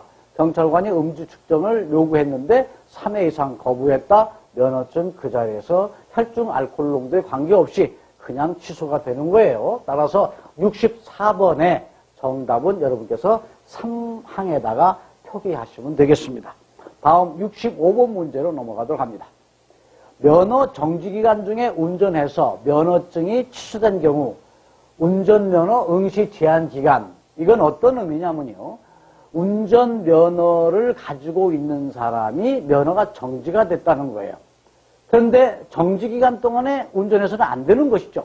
근데 운전했다. 그러면 그날로부터 언제까지 면허증을 다시 딸 수 없느냐 그런 거예요. 2년이죠. 따라서 면허 정지기간 중에 운전을 했다. 면허증 취소가 되는데 그 기간은 얼마다? 2년이다. 이렇게 여러분께서 알아두시면 되겠습니다. 운전면허증이 취소가 되면은 얼마 기간 동안 운전면허증이 취소가 되느냐, 이것을 운전면허 취득에 대한 응시기간의 제한이라고 되어 있어요. 자, 우리가 정리해서 알아보도록 합니다. 음주운전을 했다. 음주운전을 했는데 혈중 알코올 농도가 중요하죠. 술을 먹고 운전한 음주운전, 혈중 알코올 농도 0.08% 미만인 경우에는 운전면허가 100일 동안 정지가 되지만 혈중 알코올 농도 0.08% 이상이 되게 되면 운전면허증이 취소가 되는데 얼마 동안 운전면허증을 딸 수 없을까요? 1년입니다. 다음, 음주운전으로 인해서 사고를 냈다든가 무면허 운전을 했다든가 또 내지는 음주 측정을 3회 이상 거부했다든가 운전면허 시험을 부정적으로 봤다든가 자동차 이용을 해서 살인 강간 행위를 했다든가 다른 사람의 자동차 등을 훔치거나 빼앗았을 때에 운전면허증 취소 기간은 2년입니다. 여러분께서 확실하게 알아두시기 바랍니다. 그 다음에 음주운전 3회 이상자로서 교통사고를 냈다. 그 다음에 자동차를 이용을 해가지고 범죄 행위를 했다. 이런 경우에는 운전면허증이 3년 동안 취소가 돼요. 그러니까 3년 동안 그 행위를 한 날로부터 3년 동안은 운전면허 시험을 볼 수 없다. 이렇게 이해하시면 되겠습니다. 그 다음에 사고 후 미조치 도주라고 하는 것이죠. 이것을 뺑소니라고 합니다. 사고를 냈는데 어떤 피해자가 있는데도 구호조치를 하지 않고 그냥 그 자리를 떠났다. 운전면허증 취소 4년입니다. 그 다음에 주치운전, 그 다음에 무면허 운전, 그 다음에 약물 복용 운전을 하고 사고를 냈어요. 그리고 그나마 도주까지 했단 말이죠. 이때는 아주 엄하게 처벌하죠. 취소가 되는 것이 얼마다? 5년입니다. 면허증 취소는 어떤 행위를 했었을 때 몇 년간 취소가 되는가? 이게 각각 좀 다르죠. 이것은 여러분 교재의 앞부분에 요점 정리해서 정리를 해 놓은 게 있어요. 여러분께서 교재 요점 정리를 다시 한번 보시고요. 또 영상을 통해서 확실하게 알아두셔야 됩니다. 이 문제는 자주 나오고 있고 또 나올 가능성이 높기 때문에 정리해서 여러분이 알아두시기 바랍니다. 문제 또 풀어보도록 하죠. 66번 문제로 넘어갑니다. 도로교통법상 앞지르기 금지 장소가 아닌 곳 그랬어요. 앞지르기를 해서는 안 되는 곳 아시죠? 교차로, 자동차 전용도로, 터널안, 교량이 그랬는데 교차로에서는 앞지르기 해서는 안 됩니다. 자동차 전용 차로에서는 앞의 상황에 따라서 앞지르기 할 수 있는 곳입니다. 터널 안에서는 앞지르기 해서는 안 되죠. 교량 위에서, 역시 다리 위에서도 앞지르기를 해서는 안 됩니다. 따라서 66번의 정답은 여러분께서 2항에다가 체크하시면 되겠습니다. 다음 67번 문제로 넘어갑니다. 앞지르기를 하는 운전자 행위로서 올바른 것은 그랬어요. 맞는 것은 그런 의미가 되겠죠. 전조등을 점등한 후에 양쪽으로 앞지르기를 한다? 말도 안 되죠. 전조등 킨다는 자체도 문제가 되겠지만 앞지르기 할 때는 좌측을 통해서만 앞지르기를 해야 됩니다. 앞차의 좌측이죠. 따라서 양쪽으로 앞지르기를 한다? 이건 틀린 이해가 되는 것이고요. 터널 안은 앞지르기를 할 수 있는 장소 아니지요. 틀린 거죠. 앞차의 좌측으로만 앞지르기 한다. 정확한 답이 되겠네요. 다음, 앞차의 우측으로 앞지르기를 한다. 이것도 안 된다. 앞지르기 방법 위반이에요. 따라서 67번에서 물어보고 있는 것은 앞지르기를 하는 방법에 대한 내용을 가지고 정확하게 맞는 것 그랬어요. 따라서 앞차의 좌측으로 앞지르기를 한다. 사망이 정확한 답이 되겠습니다. 다음 68번 문제 보도록 하겠습니다. 다음은 앞지르기 금지된 장소이다. 맞지 않는 것, 틀린 것 그랬어요. 어디에서는 앞지르기 해서는 안 되냐 그런 거겠죠. 비탈길에 고갯마루 부근 앞지르기 해서는 안 됩니다. 터널 내에 앞지르기 해서는 안 되죠. 그 다음에 지방경찰청장이 앞지르기 금지구역으로 지정을 했어요. 하지 말라는 곳이니까 해서는 안 되는 곳이죠. 도로에 갓길 모든 곳 상황에 따라서 이곳에서는 앞지르기를 할 수 있는 곳이다. 따라서 맞지 않는 장소는 틀린 답이 되니까 사항에다가 여러분께서 정답으로 체크하시게 되면 68번 문제는 정답이 되는 것이죠. 68번 문제 사항이 정답입니다. 그 다음 69번 문제 보도록 하시죠. 다음 중 긴급자동차에 포함되지 않는 차량을 위했어요. 여러분 긴급자동차 아시죠? 긴급자동차라고 하는 것은 구급차, 병원의 앰뷸런스라고 생각하시면 되겠어요. 그 다음에 화재 진압을 하는 소방자동차, 그 다음에 혈액 공급자동차. 이게 견인자동차는 긴급자동차에 포함되지 않는다. 따라서 69번의 문제는 여러분께서 1항 견인차에다가 표기를 하시면 되겠습니다. 70번 문제로 넘어가겠습니다. 일반 교차로에서의 통행 방법에 대한 설명으로 옳지 않는 것, 틀린 것은 그랬어요. 틀린 것을 찾아내면 되겠습니다. 우회전할 경우에 도로 우측 가장자리로 미리 진입하면 교통 혼잡의 우려가 있으므로 교차로 바로 앞에서 우측 가장자리로 진입한다.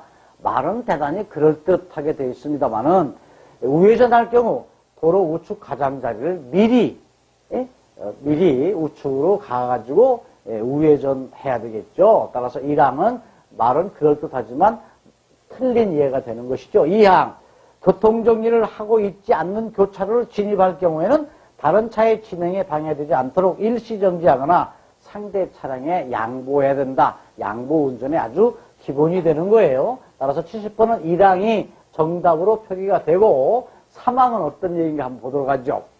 손이나 방향지시기 등으로 우회전이나 좌회전을 하기 위해 신호를 하는 차가 있는 경우에는 신호를 한 자동차의 진행을 방해하지 말고 양보해줘라 라고 하는 아주 좋은 얘기네요. 3항 맞는 얘기고요. 4항 좌회전할 때는 방향지시 등을 켜고 미리 도로의 중앙선을 따라서 서행하면서 교차로의 중심 안쪽으로 이용해가지고 좌회전해야 된다. 중앙선 쪽으로 붙어가면서 좌회전 준비를 하라는 것이죠. 따라서 3항도 4항도 아주 좋은 말이에요. 맞는 말이란 말이죠. 따라서 1항이 틀린 답이다라고 여러분이 체크하시면 되겠어요. 다음 문제 보도록 하죠. 71번 문제입니다. 교차로에 진입하는 차량의 우선순위에 대한 설명으로 옳지 않는 것을 우선순위, 어느 차량이 양보하고 어느 차량이 우선권을 갖고 있느냐 이런 문제예요. 여기에서 틀린 것을 고르라 했던 것이죠. 자, 교차로에 진입 시 속도가 빠른 자동차가 통행 우선권을 갖게 되나요?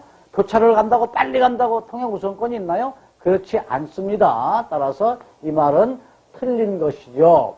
도로의 폭이 좁은 도로에서 진입하는 차량이 도로의 넓은 도로에서 진입하는 차량에게 양보해야 된다.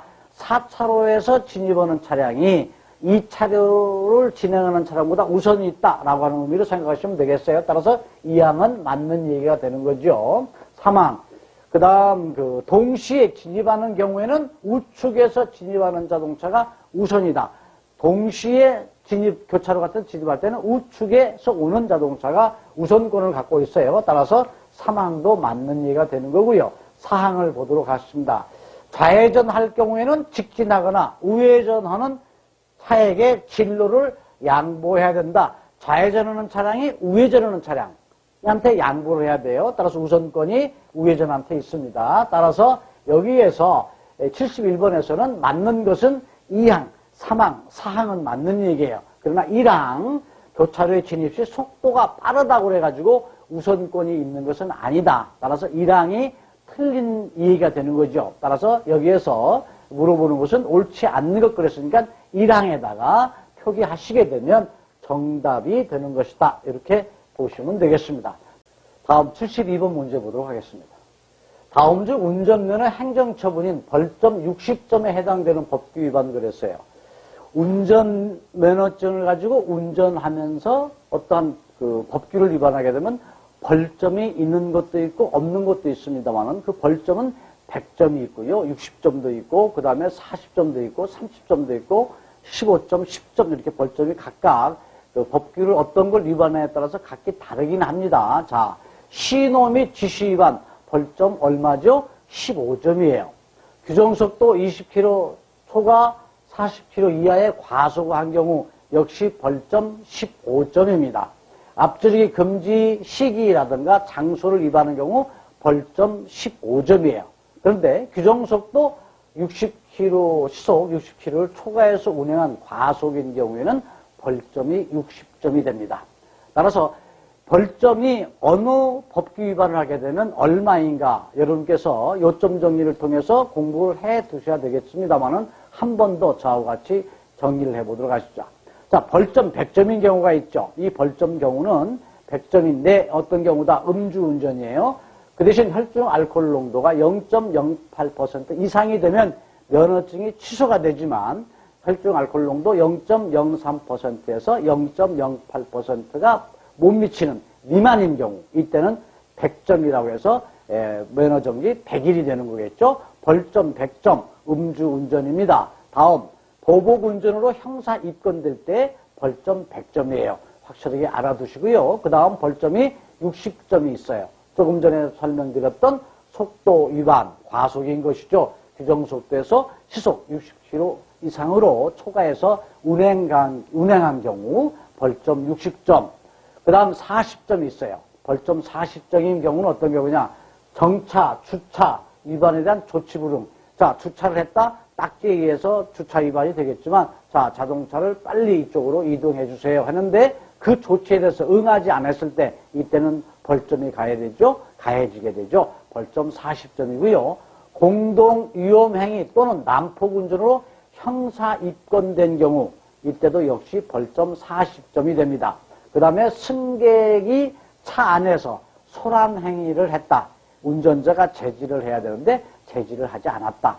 전세버스, 관광버스 이런 생각을 하시면 되겠죠.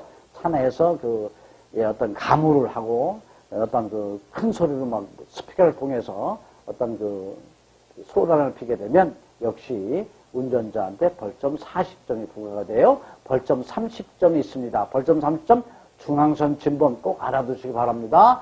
속도 위반이 규정속도에서 40km에서 60km 이하로 초과된 상태로 과속한 경우 벌점 30점이에요. 그 다음에 철길 건너는 통과 방법 1단 정지해야 되잖아요. 그런데 철길 건너고 건너갈 때 1단 정지하지 않았다. 철길 건너고 통과 방법 위반이 되어가지고 벌점 30점이 됩니다. 그 다음에 고속도로라든가 버스 전용차로 통행 위반. 고속도로에 버스 전용차로 있죠. 이때에 그쪽으로 운행을 했다. 가서는 안 될 자동차 갔다. 또 내지는 갓길을 운행했다. 운전자한테 벌점 30점이 부과가 됩니다. 그 다음에 운전면허증을 제시를 하십시오라고 했는데 제시하지 않았다든가 또 내지는 신분을 확인하기 위해서 경찰관이 도로경찰관이 뭘 물어봤는데 거기에 대한 질문에 답을 하지 않게 되면 30점이라고는 벌점이 부과가 된다. 이렇게 알아두시면 되겠습니다. 벌점 15점이 있어요. 15점은 조금 전에 설명드렸던 신호 및 지시 위반이 벌점 15점이에요. 그 다음에 속도 위반 20km를 초과해가지고 규정속도에서 40km 이하로 운행했을 때 벌점 15점이 되고요.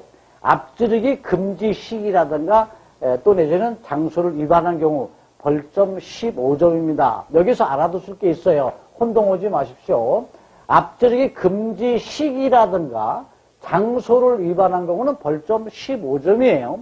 그러나 앞지르기 방법 위반, 좌측으로 앞지르기를 해야 되는데 우측으로 했단 말이죠. 이것을 앞지르기 방법 위반이라고 그래요. 방법 위반은 벌점이 10점입니다. 이 문제가 나왔을 때 가끔 혼동을 많이 하신단 말이죠. 앞지르기라는 자체를 위반하게 되면 벌점 15점 또는 10점으로만 암기하시면 안 됩니다. 앞지르기의 시기라든가 장소를 위반했을 때는 15점이 되는 것이고 앞지르기 방법 위반한 경우는 10점이다. 이렇게 꼭 알아두시고 혼동하지 않으시도록 하시기 바랍니다. 그 다음에 15점의 벌점이 또 있어요. 어떤 경우가 15점이냐. 적재 제한 위반, 말하자면 과적을 한 거죠. 또 내지는 적재물 추락 방지.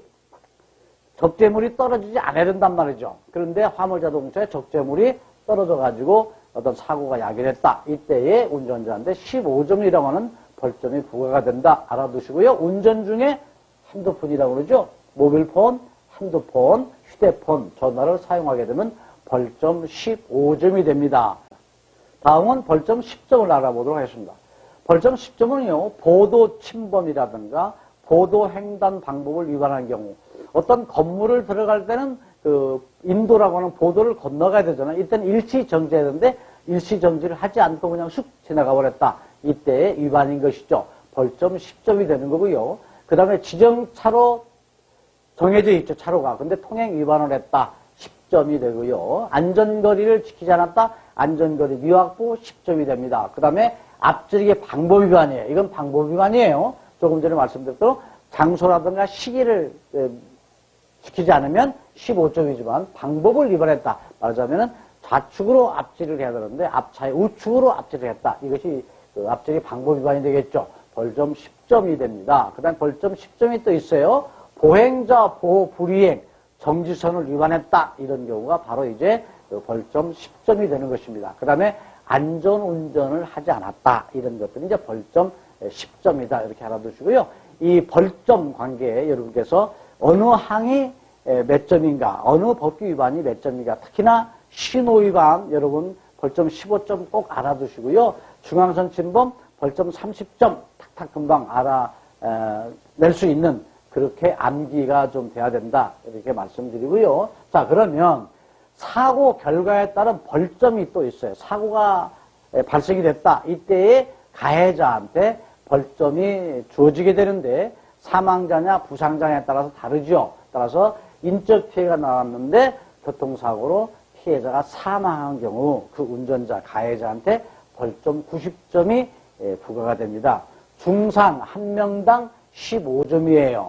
중당, 그 다음에 경상 한 명당 벌점이 5점이 되고요. 부상신고 한 명당 2점이다. 그래서 교통사고가 발생되면 신호 위반했느냐, 중앙선 침범했느냐, 여기에 따른 법규 위반에 따른 벌점도 있고, 그 다음에 피해자가 어느 정도의 피해를 당했느냐에 따라서 벌점이 합산이 된다. 이렇게 보시면 되겠어요. 따라서 벌점 관리를 잘 해 두셔야 됩니다. 따라서 시험 문제에 자주 등장하고 나올 수 있는 가능성이 높은 문제니까 알아두시고요. 그러면 이와 같은 벌점이라는 것은 어떻게 운영되느냐라고 하는 걸 여러분들 말씀드리겠습니다만은 벌점 초과는 면허증이 취소가 되는데 1년 동안 벌점이 121점이 넘게 되면 면허증이 취소가 돼요.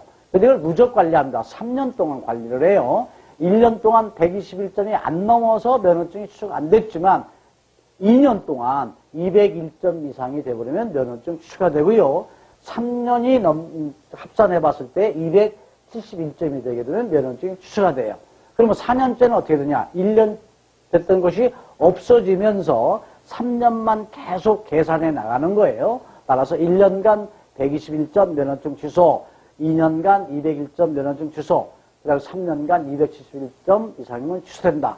따라서 오늘 한 번 더 정리해 둘 것은요, 법규 위반을 통해서 벌점이 각각 얼마인가, 벌점은 1년간, 2년간, 3년간 어느 정도의 면허증이 취소가 되는가, 이거 정확하게 여러분께서 암기해 두셔야 될 사항입니다. 이 문제 꼭 나와요. 꼭 알아두시고 확실하게 여러분이 암기해 두신다고 한다면 정답을 정확하게 체크할 수 있고, 그러므로 해서 한 방에 합격할 수 있을 걸로 봅니다.